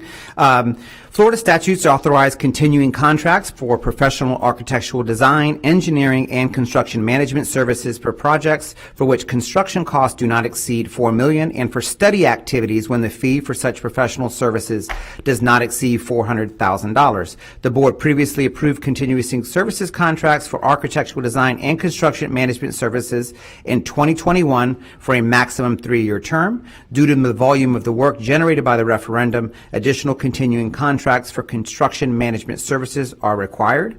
As permitted by Florida statute, in an effort to expeditiously prosecute construction work that has a value of less than $4 million, the Operations Division has determined that the use of continuing services contract is of great benefit to the district. Renewal of construction management continuing services contracts for a maximum term of 3 years, and that will be from January 12th, 2024 to January 11th, 2027, and that is item 703. I need a motion to approve item C703. I have a motion by Member Combs and a second by Member Washington. Member Gray, you pulled this item. Do you have any questions or comments? Yes, thank you, Madam Chair. And this will be given to Mr. Farkas or Superintendent Van Ayers. I have always had a problem with just saying okay to these large expenditures without fully having it on either the consent or perhaps the discussion. So, Mr. Farkas, we're on automatic and we're saying yes, these firms. I've got two questions. One that you should share with the public, that this has been vetted, we already voted on it. Can you go ahead and expand on that? And then I'll ask you a question besides that. Thank you. So this actually is, through the selection committee and board policy, is approving firms. So there's no work tied to this, there's no money tied to this. When they are selected, when the construction team or the maintenance team selects one of these firms or the ones that were previously approved, it will come back to the board for approval before any work takes place with the specific firm tied to it. So you're approving 5 additional firms. If one of those was awarded work, it'll come back to the board. You'll have an opportunity to vote on it to approve it to do any of this work. This is just for work under $4 million. This allows us to choose them on continuing services through Florida statute, and then it comes back to the board for approval. Over $4 million, we go through the selection process every single time. So yes, ma'am, no money is tied to this work. No work is guaranteed. This is only saying these firms passed the selection and have been vetted as approved firms that can do work for us. And I thank you for that explanation. My question too, and this might be guided by the Florida statute, but if not, have any of these firms represent our diverse populations? In other words, we have our Hispanic, our Black businesses. does this suggest we have diversity? And I have 5 of them right here. So yes, ma'am. So this is the second group that's gone through. One of these is a minority-owned firm in our OSD firm, AAA Builders. That's AAA. That's what I thought. One of ours. You've approved, again, perfect example. You've approved projects for them. Many of you have commented on the items, the facelifts we've done at schools like Brandon High School, the stuff we've done at all the new schools. AAA is a firm that did that under continuing services, and now that it's up for the renewal, they'll be approved for that. But there's numerous OSD and WMBE firms that are part of it. On this one, there's one of the 5 is on there, but on the previous list of 24 firms, I think it was, there's 7 or 8 more that are part of that process. So we have numerous OSD and WMBE firms that are a big part of what we do. On this one, you'll see one of them is a minority firm. The other 4 are traditional construction firms. Okay, and that, I was going to say that's the right answer because we have to make sure that we're showing the outreach for our diverse businesses and our partners. So, but we have one now this time, 1 out of 5, a AAA. Okay, well, perhaps we can do a little bit more on the next round. Thank you, Mr. Farkas. Thank you, Member Gray. I had a similar question regarding the Office of Supply and Diversity, regarding if any of these, but you answered the AAA. But how do we know that the sub contractors are also under the Office of Supply and Diversity? Yes, ma'am. It's a great question, and that's actually one of the more important ones because the big firms harder. They have to bond. They have traditionally larger payrolls, things like that. The way that we can get money into the community and into local businesses is through subcontractors. Mm-hmm. Excuse me. Those are all tracked through our database. And so all the bids that go out from our contractors have to be approved by our project managers. Our encouragement program through our supplier diversity is 20% as a minimum on that. So we track that and make sure we track them. So what does that mean? How do we put teeth in that? The way we do that is through selection. They get a score on 10 points based on how well they include those firms, those subcontractors. So they're scored on that. The firms are actually encouraged to do that. They get an automatic, for instance, if AAA applied for something, they'd get an automatic 1.0 on that. But other firms can get up to a 0.6, almost half the score, if they include that. So we track it, and we encourage that, and then we score it on the next selection to make sure they use supplier OSD firms in that part of it, too. It's a priority. Bobby Jean Hargrove in our Supplier Diversity Office does a wonderful job of supporting on that. She's in my staff meeting. She sits with maintenance and construction on a weekly basis. So it's a big part of what we do and a priority for our division. I appreciate that answer. Thank you. Seeing no further questions or comments, please vote when your light appears. And it passes unanimously. C-1102, Hillsborough County Public Schools Annual Report, Innovation and Strategic Planning. Superintendent Van Ayers will highlight this item. Thank you, Madam Chair. And once again, this is an information item. We provided this annual report for at least the last 10 years, probably more. This is just a document. This annual report is not a DOE requirement, but it is best practice based on the Florida principles and standards for quality charter school authorizing, which are guiding principles for our authorizing. HCPS has chosen to follow this best practice so the public can add informative snapshots on the charter schools in our portfolio. The annual report is published on our district website every year. So once again, this is not a requirement, but we have provided this annual report for a number of years, and this is just an information item for the public and also to the board. Thank you. Thank you. Now we will, I know it's before 6 o'clock, we will have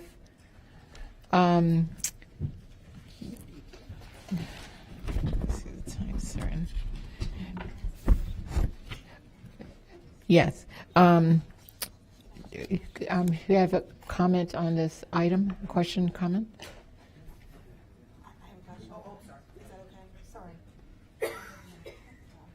Can I ask a quick question about that?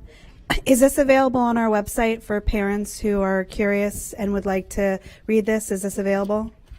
Yes, ma'am. As soon as tonight is over, we post it on our website. We do this every year.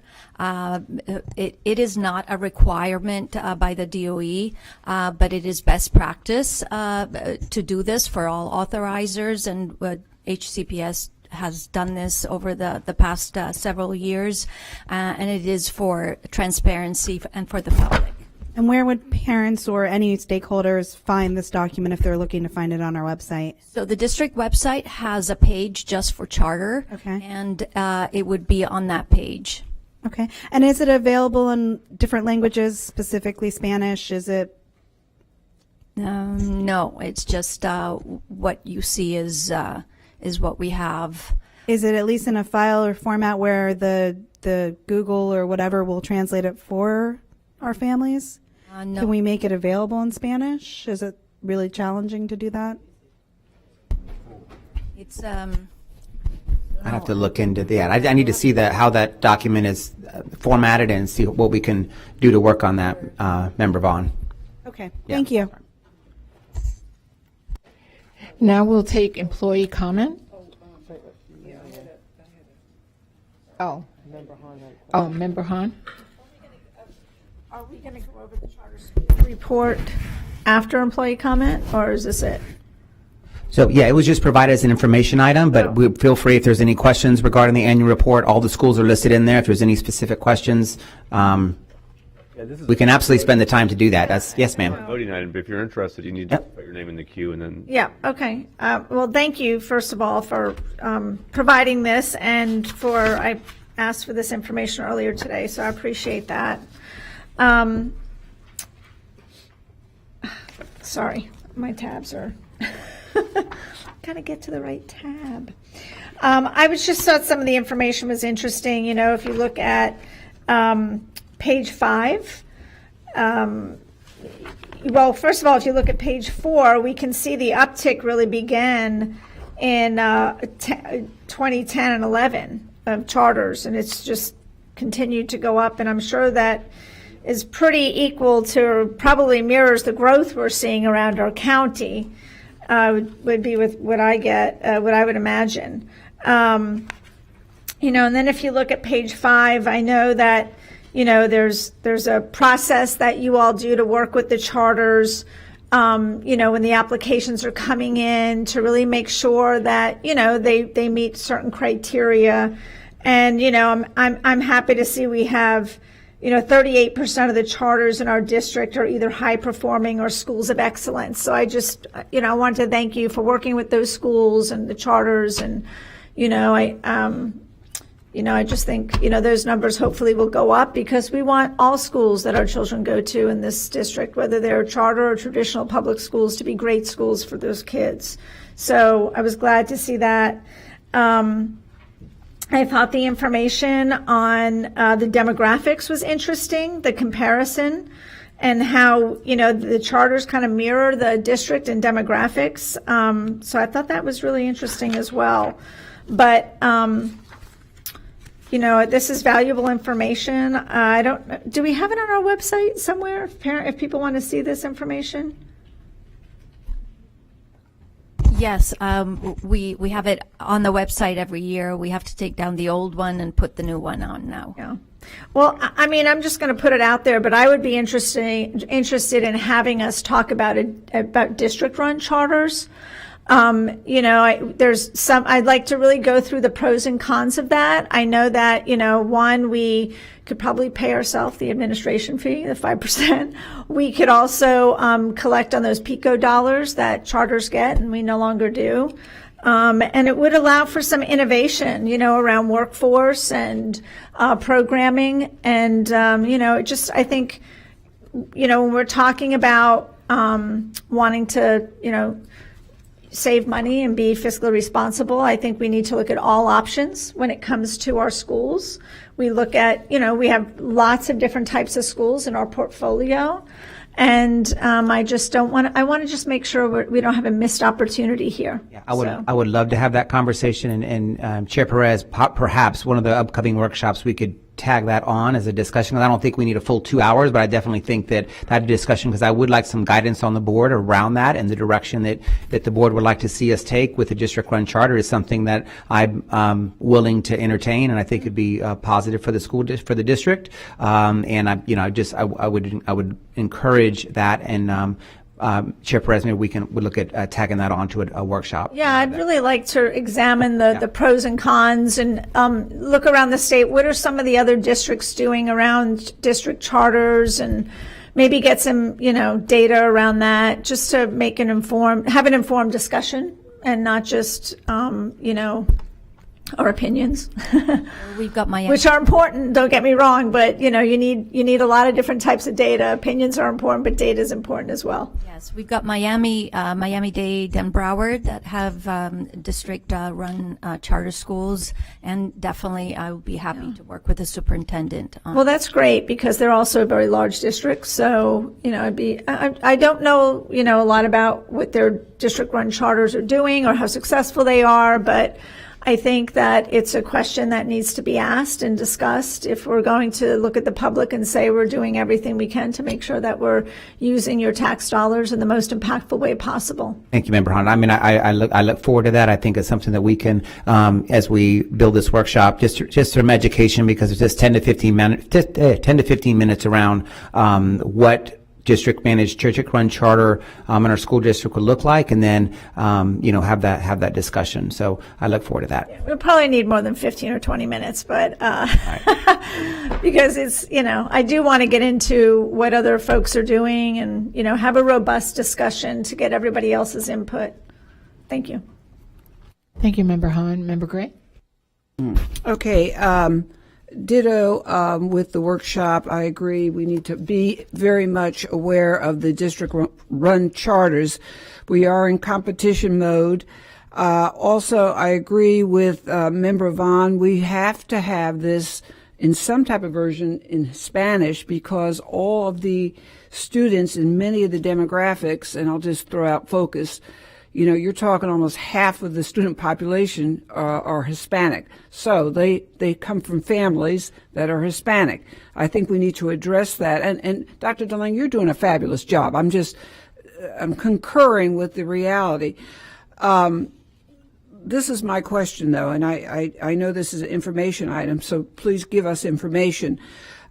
We used to have charter schools inspected, for lack of better words, on their operations, their fiduciary records, etc., 4 times a year. Are we now? Is that still a way of work from your office? So I think you're referring, the 4 times a year site visit was for those schools that were not performing well academically, and we still do that. We meet with them quarterly to discuss their school improvement plan. For all of them, we have an annual site visit, and it's very comprehensive. It takes about 4 hours of the visit because it is so comprehensive, and it involves desktop review and going out to the actual site. It involves various departments, ESC, student services, and others.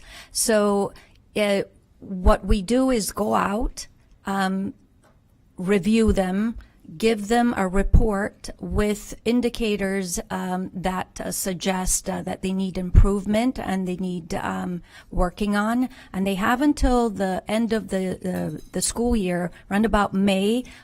We collect the missing information, or we verify that they have improved their practices or systems, and then we finalize the actual report. So in May, we actually finalize all 56 reports, and we send it out to their governing board members. I thank you for that. And previous to you was Jenna Hodges, and she did go to these schools randomly to check those operational details, those the audits, and she sometimes I was with her. So that was the way of work before your time.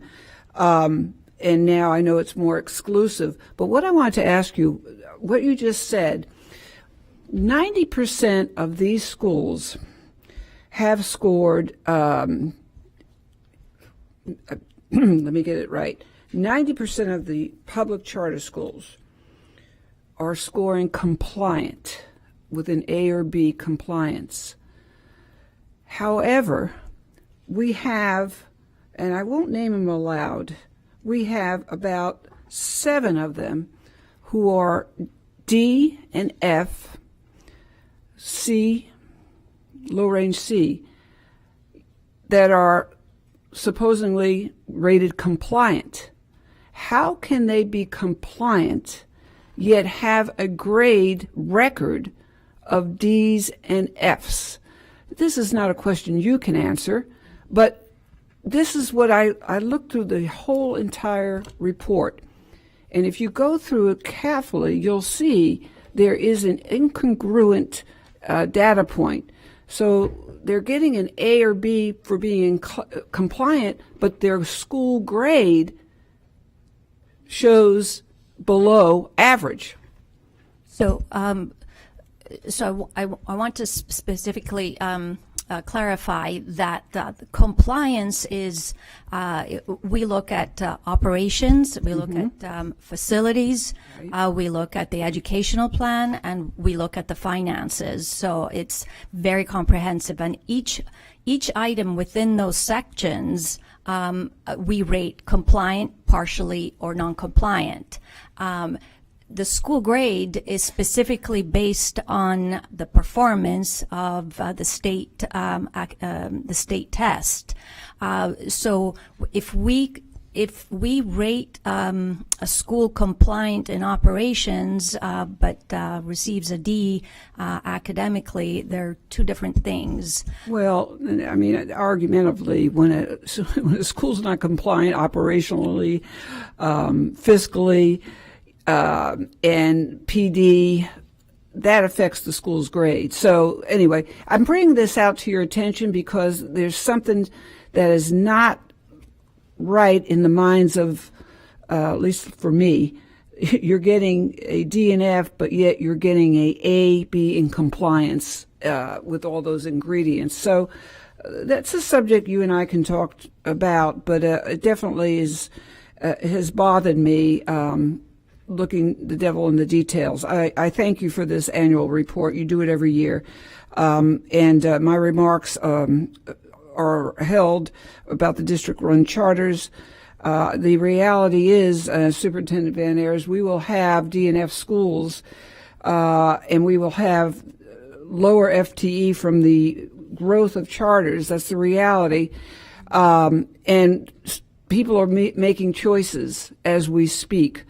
And they're getting money. So we have to start thinking, how will this affect our fund balance if we're not looking good for public schools and we have all these charters? And I'm just bringing that out also because the real world is looking at, eventually we're going to have to go inside and say, hey, we better darn well get our own public schools in order. And so should the charter schools. Same idea. So anyway, that's just a public broadcast. Thank you. And I would just add, I mean, school, as you mentioned, school grades are accountability system. People and our parents look at that. And that is why moving forward, I mean, that is our goal. My team's goal is I don't want any D's or F's. Any at all, and that is our goal, and that's what we're going to be laser focused on because that is an important. People look there and identify schools as being poor or failing just based on that criteria of the school grade. So we're going to be laser focused to ensure that we have no D's or F's moving forward, and that's the goal. Yes, ma'am. Thank you, Member Gray. Member Combs. Thank you. Just a couple things. First, I want to thank you, Dr. DeLange. I think you just do an amazing job. You and your team just do a really wonderful job. And when you look at this, we just have to continue competing when you're looking at doing ACE Cambridge or performing arts, and each of us looking at the district as a whole or looking in our area and seeing what are the areas that we can improve on to make sure that we continue driving our students to the school. I think it's really important. There's not a lot of words in this, that it is translated in Spanish and English. I think it's really important important for parents to have that information and even have some questions at the bottom, like asking questions about what they should be asking as parents go to schools, like, are your what are the class size? Are your teachers certified? There are some programs where they're certified teachers. Is there profit? Things like that. Asking parents questions. Is there transportation? Questions that will drive students and parents to make better decisions. The parent is going to make the best decision for their child, but sometimes they see a beautiful school and they might not be asking a question like, are your teachers certified? Do you have PE? Do you have actually a PE field in the backyard? Do you have any place for arts? Is there art? Is there music? Do you have science? Is there STEM? Those are very important questions, and especially as we have more and more students coming from overseas to ask those really specific questions. Do you offer Spanish? What's your feeder program? Things like that to really inform parents so that way they can make the best decision for their child. Also, the other thing, and I talked about this months ago, I do believe the idea of having a district-run charter schools, I think I brought this up a while ago, is a good idea, but not a free-for-all. It's got to be a niche, right? It's got to be something like workforce development or like Montessori. We don't want to start popping these up everywhere so that way parents are confused,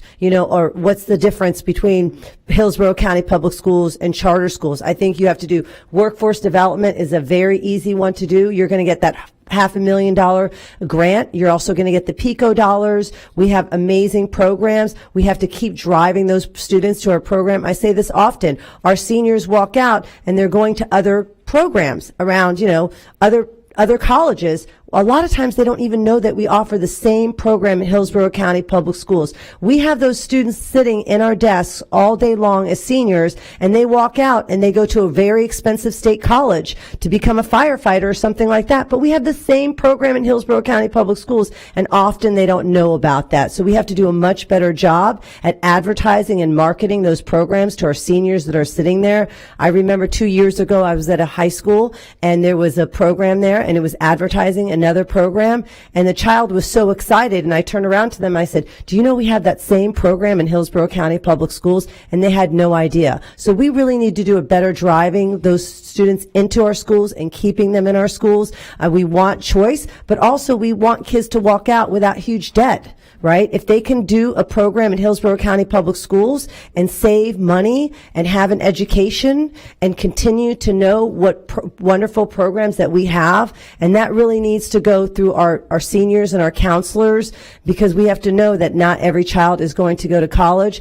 And I remember when my daughter graduated last year, she had a ton of papers about colleges, but very little about our technical vocational programs. When you go into those programs, Bowers Whitley and all those programs, they're still not completely full, and a lot of them are still doing ingenuity and things like that. We have to do a better job and continue to improve that. So if we can do district-run charters, then we can provide stronger education, more teachers, more programs, more hands-on work like we provided that agenda item tonight. So I think we need to continue to work on that. Thank you. Thank you, Member Combs. Member Vaughn? Thank you. I look forward to a workshop because right now I don't see the value in a district-run charter school, so I would like to see what the advantages and the disadvantages are.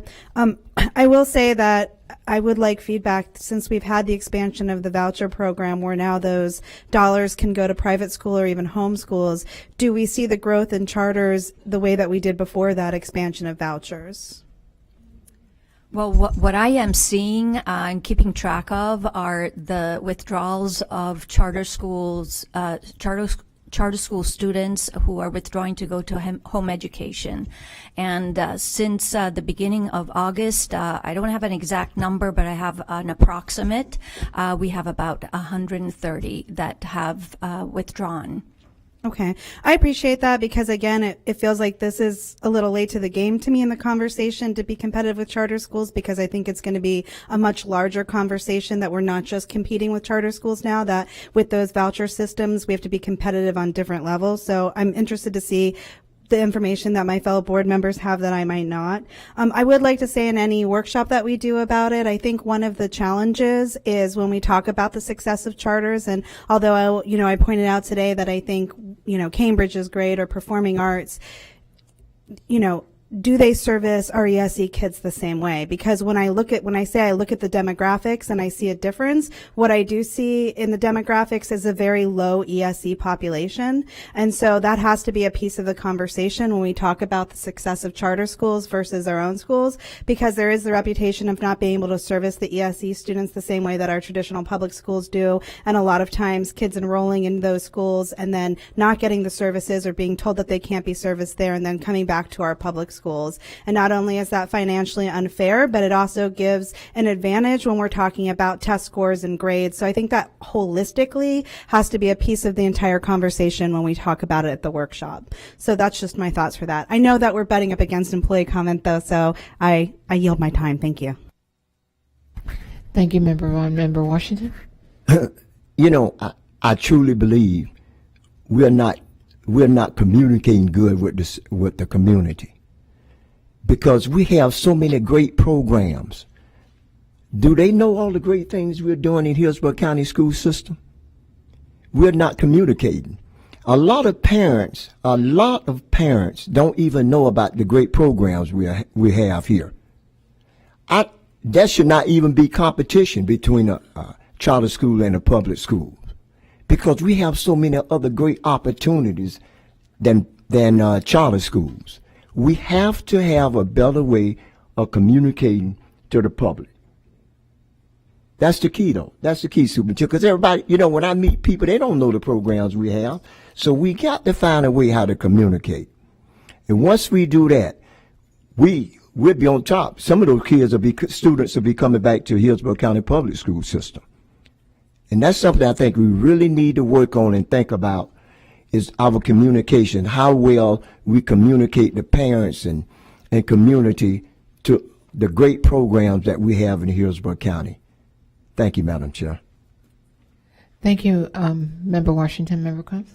Yeah, and thank you, Mr. Washington, Member Washington, for saying that. We've talked about this a lot. Spending more money on marketing. You can see the charter schools are spending mailers, flyers, things like that. We need to do a better job, and we've talked about this in the past. I know I spoke about that to the former superintendent and a little bit to you about spending more money on marketing and advertising and doing that, because really at the end of the day, we have to show what we're doing, and it's not always through just social media. It's actually, you see mailers, you see district charters marketing to students. We need to do the same thing. We need to be really, really focused on marketing our programs. Thank you for bringing that point up, Member Washington. Thank you, Member Combs. Now we're going to go into a time certain employee comment.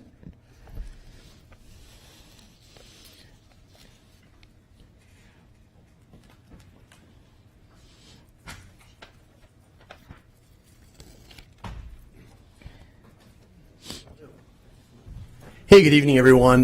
This is a great, robust discussion. Rob Crete, CTA. You guys bring up great points, and you really are measuring the differences between charter schools and our public schools. We are doing an amazing job in our public schools. We do not turn any families and any children away. We don't want to do that, and we do great things with them, even with some of the obstacles that we have. And I mean, Dr. Hahn brings up a great point. Maybe looking at a district charter school. She pointed out how funding is available for charter schools that's not available for our public schools. And Member Gray, you did a great job of pointing out some of the ironies and craziness of school grades. They're not indicative of the hard work that we're doing and how we're moving kids.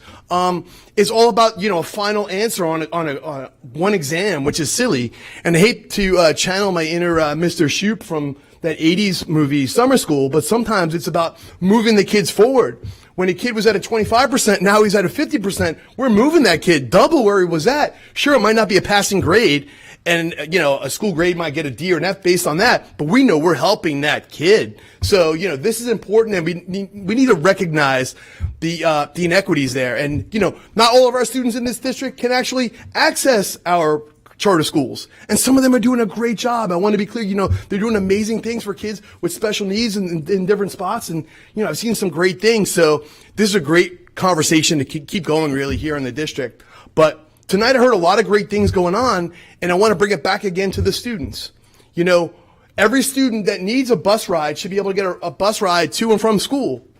Every child in this district deserves a high quality public education from a qualified teacher and have their needs met with support professionals and have their mental health needs met. We have too many vacancies in this district right now to say that we're doing everything we can for these kids. We're doing amazing stuff with the group that we have, but we need to find a way to kind of get these vacancies and get professionals in front of these kids. That's really where we're going to blow it out of the water and make those things happen where we don't no longer have D and F schools. So I think collectively in 2024, we have to meet that challenge. And I know we have different ideas out there, and I'm willing to always work with all of you, and we are always willing to work with all of you to make that happen. So thank you again. Happy 2024, and let's move this district. Let's go. Thank you. Next employee.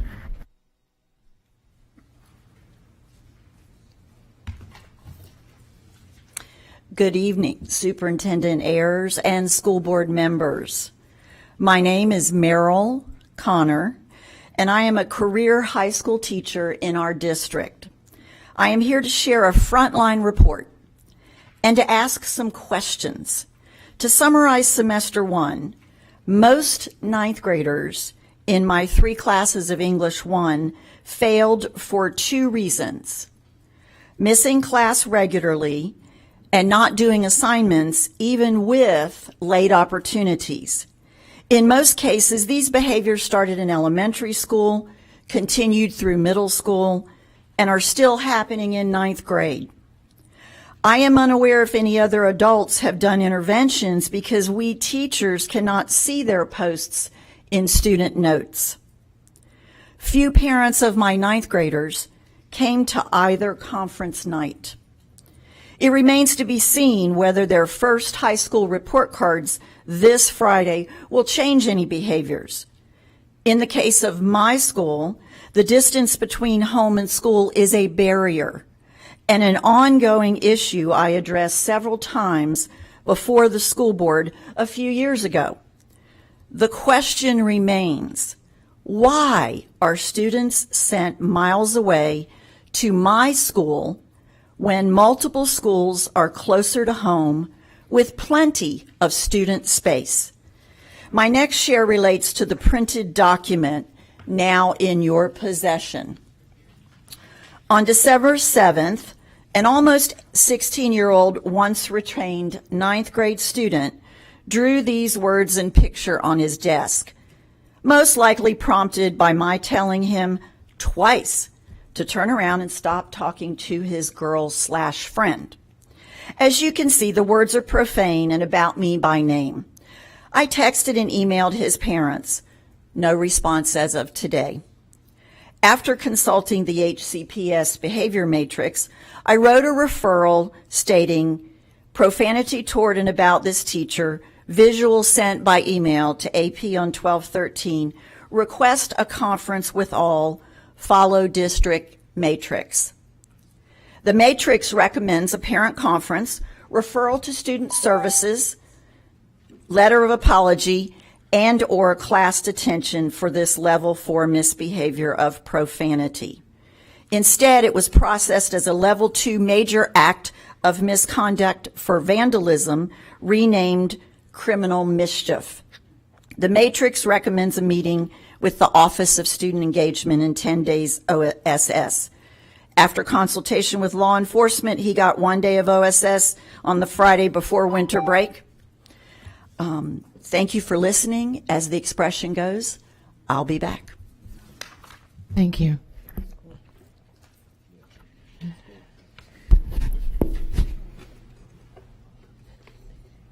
Now,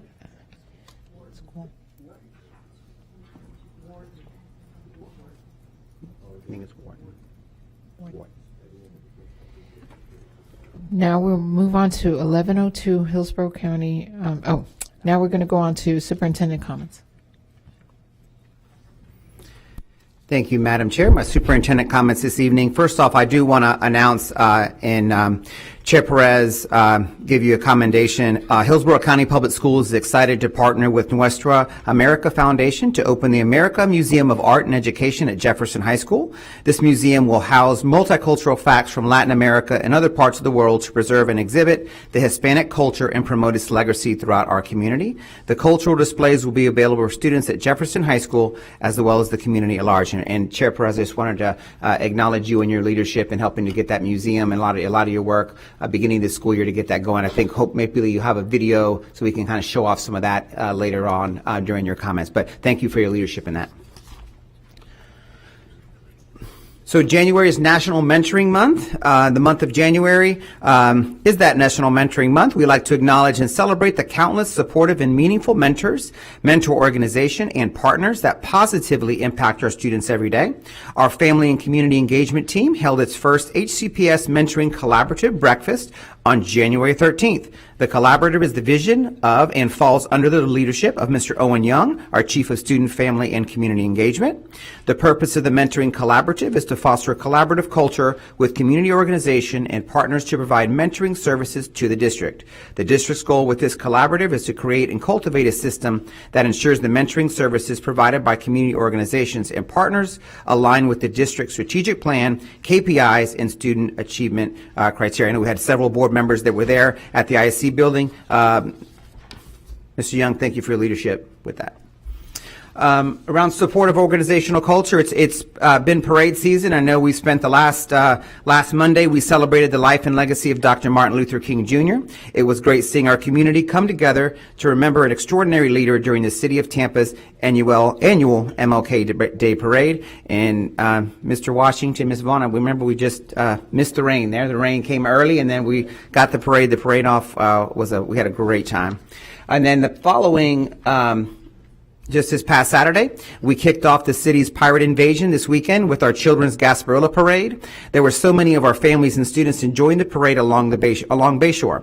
We thank them for coming out and safely celebrating this Tampa tradition. We had DJ Washington, right, going, and we had to do something new with that bell, right? Remember the bell? So we had Ms. Perez, you were there as well. We had a great time. It was interesting. Listen, as a ton of our students were out there at that children's parade. It was great to see them, and you'd see them, and then to get the beads, they would all say, "We love school, we love school." So we'd throw them more beads. So then you had to get the beads. Hillsborough High School Tourism Academy. In partnership with Visit Tampa Bay, and I want to give Santiago Corrado a shout out as well. Hillsborough High School unveiled its new Tourism Academy classroom last week. This program allows students to learn the ins and outs of the tourism industry, followed by a possible internship with a local business partner. And just out today, board members, you did receive an email earlier this afternoon, so just released by the DOE just today. So this is hot off the press, our graduation rates. So again, we're just now analyzing them. I do have, you do have all of it on your email, all of our individual results. I will shout out, some schools here that have held a 95% and have made gains, but just, to call it what it is, here we are for 22-23 and our overall graduation rate. If you look at that yellow line is HCPS. So you can see, we, ended this 22-23, year with an 86.2% graduation rate. So the state is at 88. Our district is at 86.2%. It is what it is. As we have with our standards with our school grades, we talked about at a previous board meeting. This is a metric that I'm not happy with. We've done a tremendous amount of work to improve our graduation rates, and this is a number of 86.2% that we've got to see movement on. Our goal, and we'll talk more at our retreat on February 6th, is to get our number has to be in the 90s and has to consistently be in that 90% as we close achievement gaps and get our graduation rates back where they were. If you look back though to 1920, so these 22-23, this group of seniors that graduated, remember, these were the ninth graders that were endured COVID. So that was, if you remember, back in March when we shut school down, these were the ninth graders that then did not have school from I think whenever we closed down March through that next school year, they were not in school. So this 22-23, this this is our COVID students that missed school from the 1920 school year. So we'll spend some more time. Again, we just got this in today, but we'll spend some time. You can see, our decreases. No, as I mentioned with school grades and our graduation rates here now, 90% is our number. We've got to be there and consistently be there. And I will add, we've got some challenges ahead for us for 22-23, and then for 23-24. Some of our requirements, and I'll give you one, around 480 SAT. That is a requirement that currently sits for our current seniors. If they haven't met the ELA benchmark, one of the concordance through SAT, it is currently sitting at a 480. That was into legislation the last couple of years. It has not been followed. If you look back to 22-23, it was going to be 480, and they dropped it back down to 430 around April. So it is something we currently sit for 23-24 that concordant score for reading is a high number. It's 480, and we have not had to meet that number, that metric yet. So our challenges are ahead of us. But know that this is our ultimate goal is to graduate students, college and career ready. But you can see this is where we are. We're going to own it and move forward to get that number to 90% and above. So again, just came out, but I did want to share some of that. I do want to give a few highlights because we do have some schools that went up, several schools that went up. Sumner, their graduation rate went up 2.7%. Shout out to Brandon. They went up 1.1%. East Bay went up 2.8%. Hillsborough High School up 4.4%. Our South County Career Center up 2.2%. Bowers Whitley 1.9%. And our Brandon Epic went up 6.2%. Some special shout outs as well to our schools that maintain above 95% graduation rate. So these are our high schools that have a 95% or higher graduation rate. Steinbrenner currently sits at 96.3%. Strawberry Crest 95.1%. Alonzo 96.1%. Newsom 98.9% graduation rate, highest in our district. Riverview 95%, Plant 97.2%, Sickles High School 96.1%, and Tampa Bay Tech High School 95.7%. So those are our graduation rates. Again, you do have an email that went out to you that has it listed out. It just came out this morning, but you can see where we are. Remember, with the graduation rates, this is based on a 4-year cohort. So it's the day you enter 9th grade, you have 4 years to finish. So that cohort that entered in 1920 that entered, that had 4 years to finish, we had 86.2% of those students graduate on time. So we'll spend some more time digging into this as well. But again, I just wanted to share this as this just did come out earlier this morning. What are the dates at the very bottom? Can you go back? Hold on. What does it do? 1819. Did you go back all the way to 1819? Oh, it's supposed to have a dash. Oh, it's supposed to have a dash. Okay. What did it do? What? 19 dash. Oh. And then you got a crystal ball with 22, 23. I gotcha. Yeah, right. Yeah. Exceptional talent. I did want to give a shout out as well. We did I had actually an opportunity to attend our Florida Music Education Association. We did have some awards that were given. Brian Dell, who's the band director at Plant High School, received the 24-25 Music Education Service Award. And James Harris, the principal of Alonzo, was recognized as the 24-25 Administrator of the Year. Congratulations to James. And Board Member Combs, fellow board member, to you all, was presented as with the 24-25 School Board Member of the Year Award. I appreciate all three of you and your commitment to ensuring our students receive high quality music education in our schools. So congratulations to all three. Coming up again is our Excellence in Education Awards. So that is on February 1st. I hope all of our board members are there, where we announce our new Ida S. Baker Teacher of the Year, our Teacher of the Year for 2024, and our Instructional Support Employee of the Year. So that will be at Let's Band Together on February 1st. The event, once again, will take place at the Strauss Center for the Performing Arts. The welcome reception will start at 4:30, and the awards ceremony will begin at 6 p.m. If you're looking to attend, please visit the Hillsborough Education Foundation's website for ticket information. Congratulations again to our Teacher of the Year, our Ida S. Baker Diversity Educator of the Year, and our Instructional Support Employee of the Year finalists. That's always a great evening to see all of our finalists for each of those, and we'll announce that evening. That's a big night as we announce our Teacher of the Year, our Ida S., and then our Instructional Support Employee of the Year. So I hope to see all of our board members here there that evening. Suspended agenda. We do have a suspended agenda update around literacy. We will provide it with Ms. Which we'll talk about just in a second, but I'm going to turn it over to Colleen first. Thank you, Superintendent Ayers. Board members, this week across the state of Florida, schools are celebrating Celebrate Literacy Week with the theme Believe in Your Shelf, Building Resiliency Through Reading. Our literacy department, led by Tracy Bergman, put together a skeleton of activities for schools to implement with students K through 12 if desired. And they continue to support schools in customizing lessons, activities, and events. For example, today was our resiliency connection was in building character. So students could have dressed like a twin to their favorite book character. A text connection through Mayan in our upper elementary grades was reading the story When Amelia Earhart Built a Roller Coaster. And a cross-content connection for high school students was learning about the Cuban immigrant Alejandro Bryce through our Portraits in Patriotism series. All parents received an email yesterday with additional resources with strategies on how to help your child become a better reader. And finally, information about Celebrate Literacy Week is available on the Hillsborough County Public Schools website. Board members, on a separate note, our students are currently participating in the FAST PM2 assessment window. That window ends on Friday. I look forward to sharing the results at the February 6th board meeting during the literacy update portion of the agenda. Thank you, Ms. Fawcett. And we'll have it, like she mentioned, we'll have an extensive update as we look at PM2 data and what that looks like, and really get into some conversation during my next superintendent comments on February the 6th. My last slide this evening, we had an opportunity yesterday to present Gabe Hassan. Who's a Wharton High School senior with his high school diploma.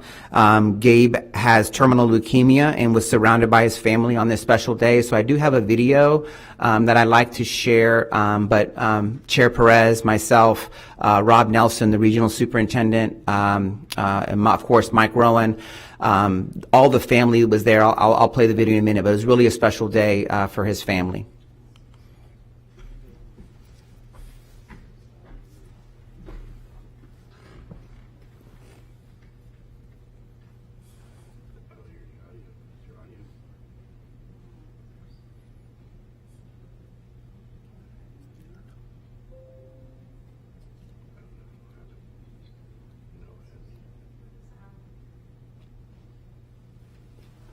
They're working on sound.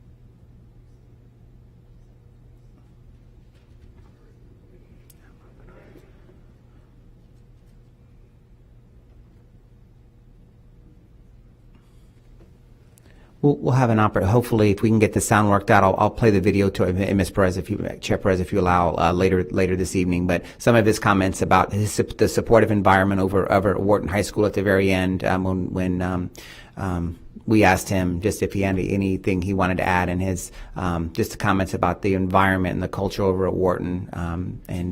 So we'll try to get that fixed, so we can do it, give it its due. Thank you. That's all my comments. Member Gray. Thank you, Madam Chair. This will be fast and furious. First, Pablo, we're into the and our board members are doing an astoundingly great job. Member Perez, thank you for being there when this child was much needed for comfort. And thank you, Member Hahn, for this great monetary gift. But I really want to thank tonight, and I hope I don't have a screen here, but do we have it on the video? Okay. Hi, my name is Nadia Combs. I'm the chair of the Hillsborough County School Board, and I'm so excited and honored to be recognized for this award.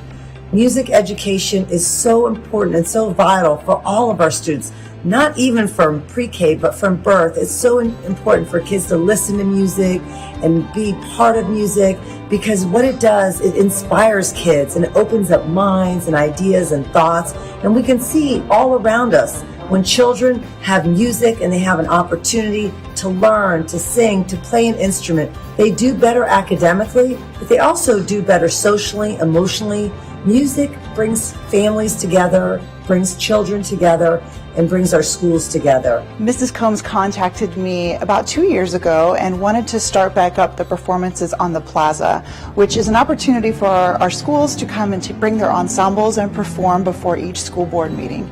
And it is an awesome way to start each meeting. As a matter of fact, she says that every time she walks out onto the plaza, she looks at me and she's like, "Thank you, this is what I needed."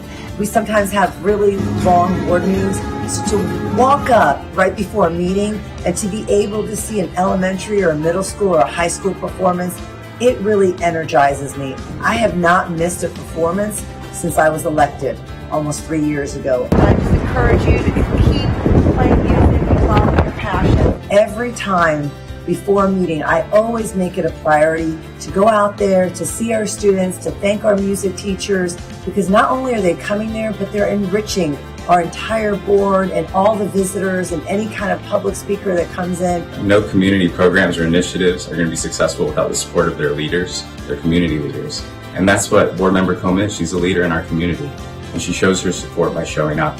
I had a music teacher tell me one time that half the gig is showing up. And that's what she does. She shows up for music teachers, she shows up for their students, and she shows up for our professional community. Now more than ever, some of our arts have been cut and the programs are larger than ever. But you see our teachers, they surround themselves and they continue to work harder to make sure that kids have that love and that appreciation for music, because there's no...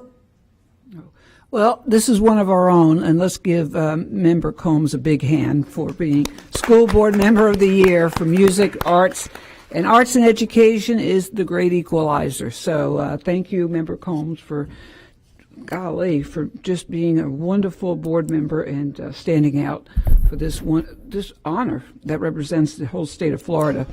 Next, I got to be quick, so congratulations. Next is our student online safety.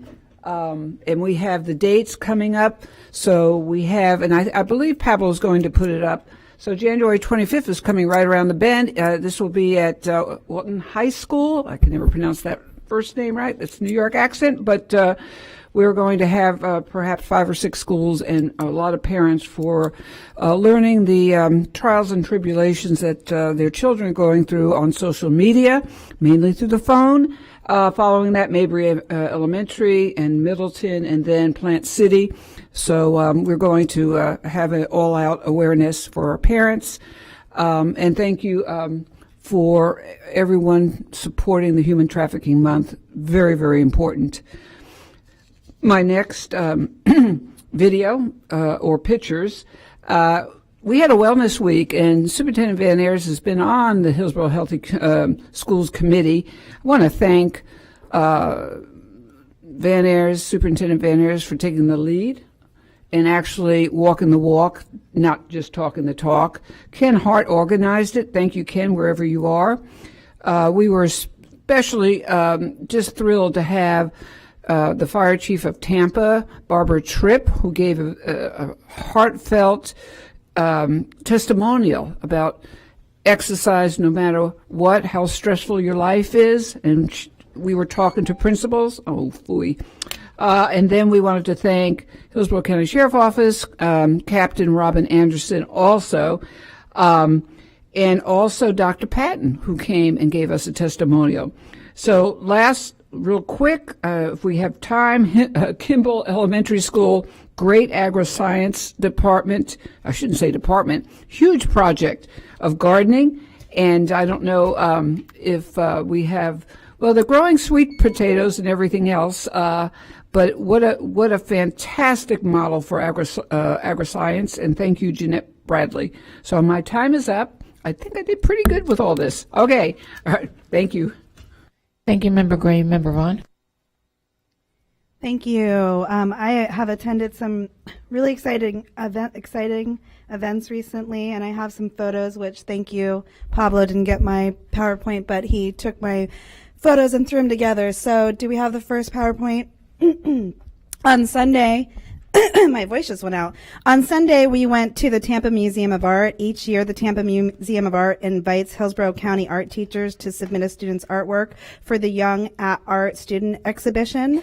We really appreciate the partnership. We had so many beautiful student artwork there, and the kids were so excited, and a real opportunity to engage with the museum. They do such amazing things. They talked about all of the field trips that they're giving, especially to our students who might never get downtown or get to go to the museum. So there were so many teachers there and so many students, and it was really exciting. Member Rendon was there. So thank you to the Tampa Museum of Art for that. I know Dr. Hahn usually goes to that.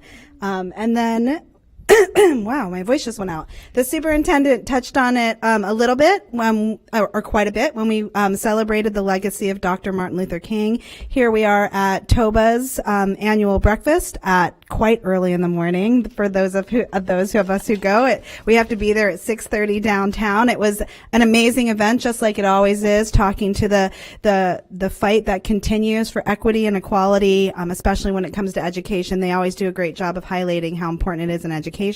Then we went on to the Martin Luther King Day Parade, which was fantastic. We had so many administrators there. We had Blake High School marching. Our security did a great job. We had so much fun on the float. Thank you to Member Washington, who has upped our playlist. As we passed by, we had people yelling, "You're the only float that's played music!" and just so excited and dancing. So it's always really exciting when you're on a float that's playing amazing music and to see so many people who were excited. And let me not say, Member Washington is a celebrity nonstop when we're out there. Every single person calling to get his attention. So thank you to the superintendent and everyone for getting us through the Martin Luther King Day, Dr. Martin Luther King Jr. Day Parade, which is always a lot of fun. And then finally, back a few weeks ago, Congresswoman Laura Lee hosted a congressional app challenge that challenges our students to build an app to contribute to our community. And we actually had 3 winners. Number 1 winner who created an app to basically translate sign language was Sarthak Gupta. He actually won the challenge, and he attends Strawberry Crest. The second place winner was Swarma Patel. She was amazing. She created an app that would scan your skin products to make sure there's nothing dangerous to our coral reefs because she loves the environment. She attends Carrollwood Day School. And finally, Vishnel Naveen also won an award for 3rd place. And he created an app that would connect people to food banks so that they could donate food during emergencies and also do inventory on them. And he attends Middleton High School. So it was really great to see our students who are thinking outside the box and using their knowledge that they're learning in our schools to really support our community with apps. And I appreciate Congresswoman Laura Lee hosting that app challenge and giving our students an opportunity to really shine and show what they can do for our community. It was a great opportunity to connect. Speaking about the food bank and the food insecurity, one thing that I did talk to one of the students because I am sponsoring the policy, the student-driven policy, and one of the students, Swarma, actually was talking about how much waste we have in Hillsborough County when it comes to food, and maybe developing a policy that could connect any student who doesn't want, because they're obligated to take a fruit or a vegetable throughout the food line if they don't want it, being able to put it in a place where we can connect students who are still hungry and want to be able to take advantage of that food, because if students go through our line a second time, they don't get the free and reduced lunch, they have to pay. So it would provide students who are still hungry an opportunity for students who don't necessarily want the options they have to get out of the food line. Oh, 42 seconds. Okay. Then I also wanted to quickly go back, and when we were talking about our district-run charter school, another piece I'd like to put in that workshop is how the charter bill conversion legislation that allows parents now to convert a charter school, what that would look like on a district-run charter school. I just wanted to kind of throw that back into the conversation so we explore everything as we talk about it. And just, as I go into my schools, the thing that we hear over and over again is not just teacher pay, but class size. And when we talk about how we keep people in our schools, and when we talk about our hiring challenge and our vacancies, it really revolves around class size and teacher burnout. So I hope we talk about that going forward. Thank you guys so much. Thank you, Member Vaughn. Member Combs? Thank you so much. I wanted to thank the Florida Music Association, and especially our music leaders here in Hillsborough County, Tracy Lisi, our K through 5 supervisor, John Seaver, 6 through 12 supervisor, who actually ended up being a band director this year, part of for Hillsborough High School, Lisa Bujnicki, our 6 through 12 DRT, and just some leaders like Jonathan Casanyas from Lanier Elementary. And I want to congratulate Brian Dell, our music education band director from Plant High School. Also, our secondary administrator, Principal Harris. That program at Alonzo High School now has the largest marching band, and the music program there is amazing at Alonzo High School, from musicals to the chorus. It's just amazing. And, there were just a few schools, not a handful of schools, that were recognized throughout the state of Florida that had huge enrollments in music. And I want to recognize two of our own. Benito Middle School had 59% of enrollment of students in music in their middle school. And that's from Principal Brent Williams and the music educators Brandy Dean, Elise Prather, Eric Scharf, and Martinez Middle School. 63% of their students are involved in music. That is amazing. And that's the leadership of Toby Johnson. As I saw him in the meeting, I'm like, you've got to be a music guy. He goes, I am. So 63%.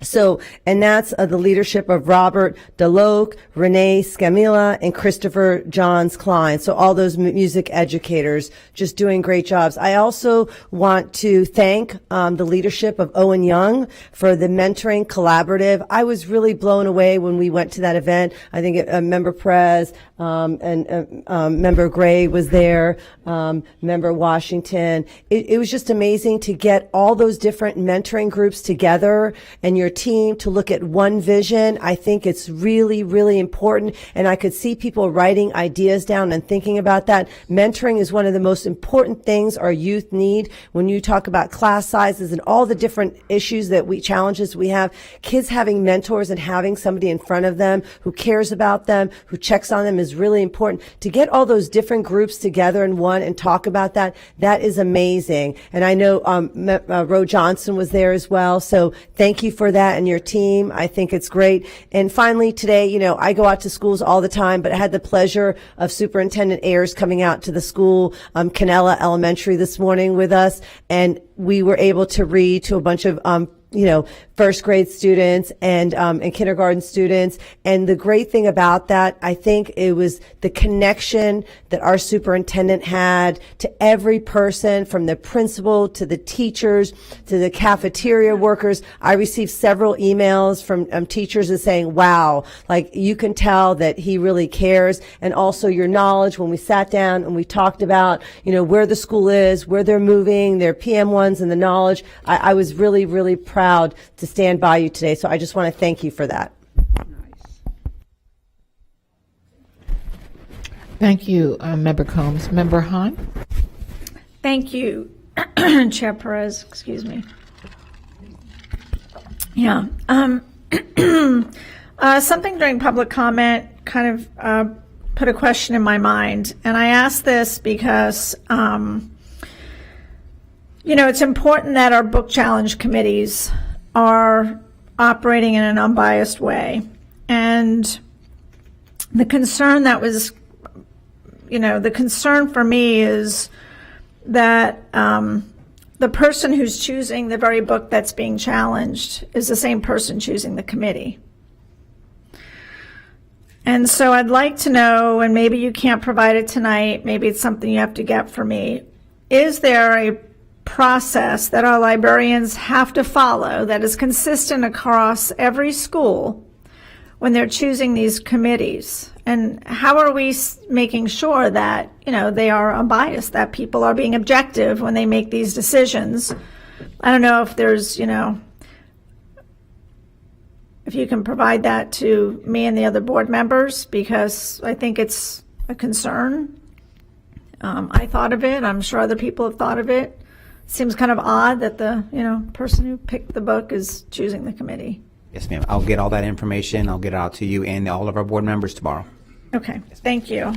Also, I want to share an opportunity for our students. Money is a big factor when you're sending kids to college. I have 2 that are getting ready to go to college, and it's extremely expensive. And but our Hillsborough Ed Foundation has scholarships that are available. So I just wanted to mention it tonight. If anyone out there is listening or goes back to listen, there's over $600,000 this year available in scholarships through HEF.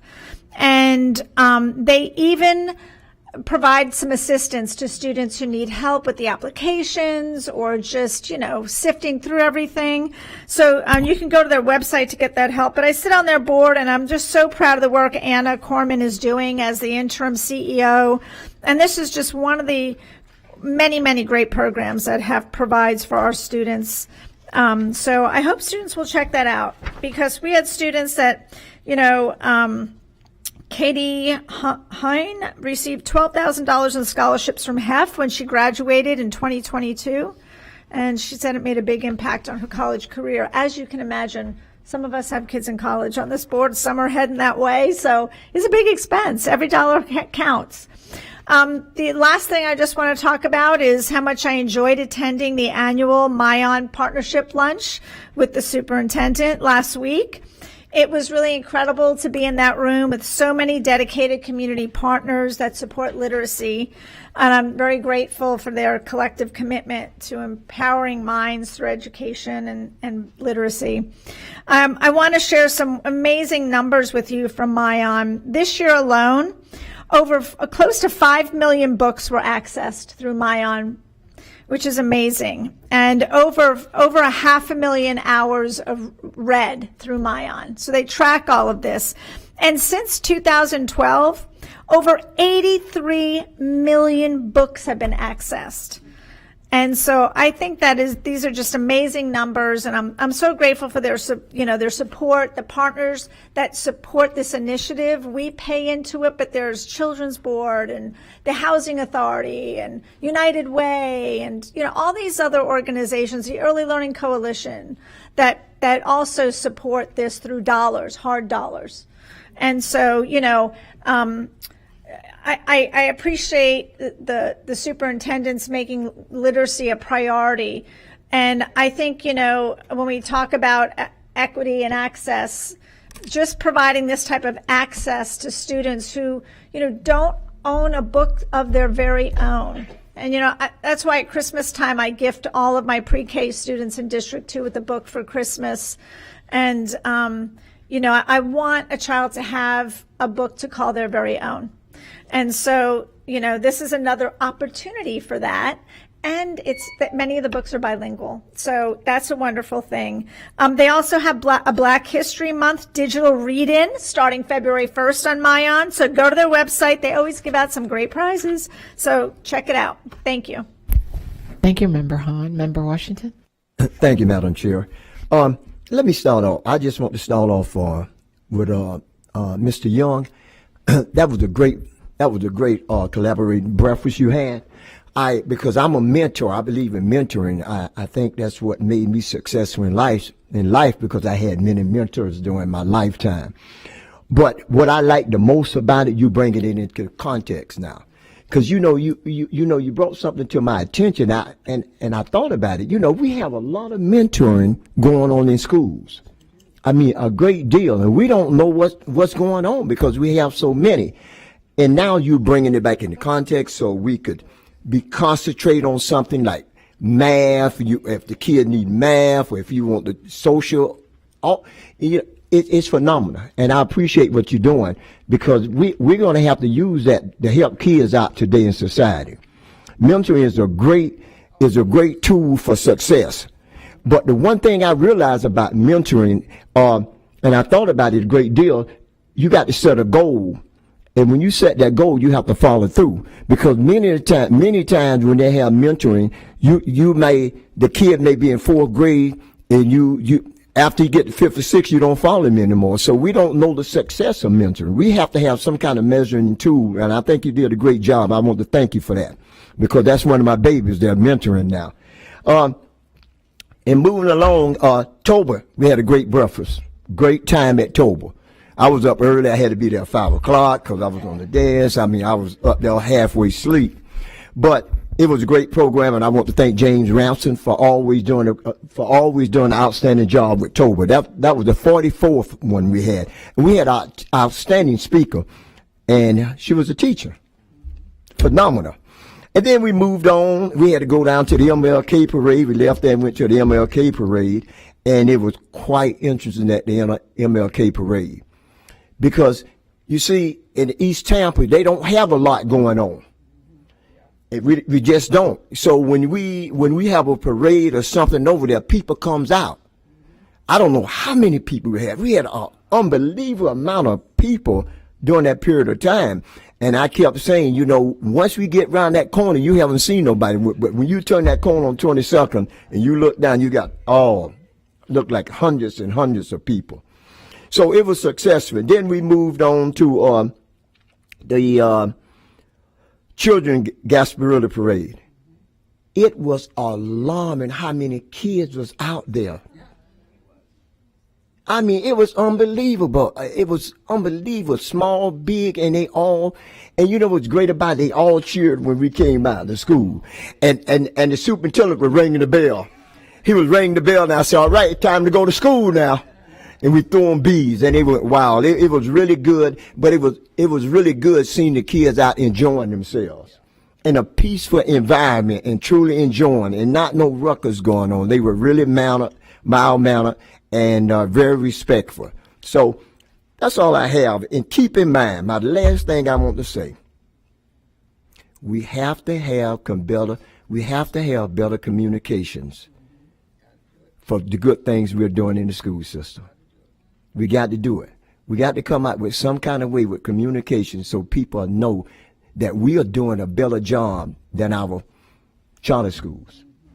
And I think we can do it because we have real smart people sitting on that front line. So we should be able to do it. Thank you, Madam Chair. Appreciate it. Thank you, Member Washington. So, the mentorship program, I got to tell you, we have mentors. We have mentors in this district that have been mentors for many years. When I walked into that mentorship breakfast, I ran into someone who mentored my daughters. And the mentorship was in 1999. And we're in 2023. And it shows the stay that people have. And it was Mr. Ray Robinson. He mentored I would get up early in the morning to take my 2 daughters for track out at USF, and he would mentor them. They would track, they would do track meets throughout the state, and he trained them. He trained my 2 daughters, and if you don't know who Ray Robinson, he was actually one of the fastest men in the world. And he is here and working as a mentor here in Hillsborough County. But he mentored my daughters in track. And when I walked in there, I looked at him, I said, I know you. And he looked at me, he says, I know you too, but I can't remember where. And I told him, I gave him my daughters' names. But, the mentors that we have, we need to cherish and, really acknowledge them for their stay for their stay and their wanting to lift our students here in Hillsborough County. Our video is ready for this student yesterday.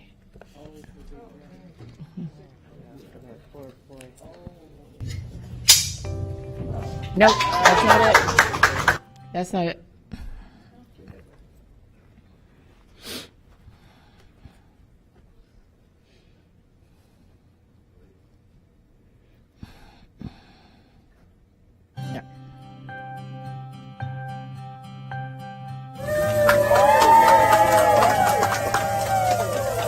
For those of you guys, my name is Mike Rohn. I am the proud principal at Wharton High School, and Gabe's proud principal for the last 4 years. Gabe has completed all his credits, all 24 plus credits to graduate high school with the 4.7 GPA. So that is not an easy feat for anybody. And at this time, what I want to give you, Gabe, if I can get Ms. Collins, I have for you a diploma cover and your high school diploma. So congratulations, Gabe. We're very proud for Gabriel. He worked very, very hard over the years. He made it a point to spend at least 2 hours a night doing homework. He was very dedicated. He loves learning. He persevered through his illness, and he's still persevering. And we're just very proud of him, and we're just very happy. It feels great to achieve a milestone that will make way for a great future. I feel very happy about it. Wharton High School is such a great school to go to, and it's so friendly. Hillsborough County is a huge district, so for them to take the time to come out here and to celebrate Gabriel's huge accomplishment was very big, and that meant a lot.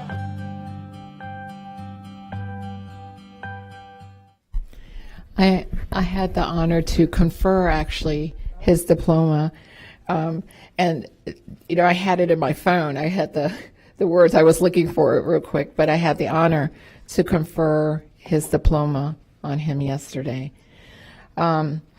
Superintendent, we talked about graduation rates, and they coincide with suspension rates.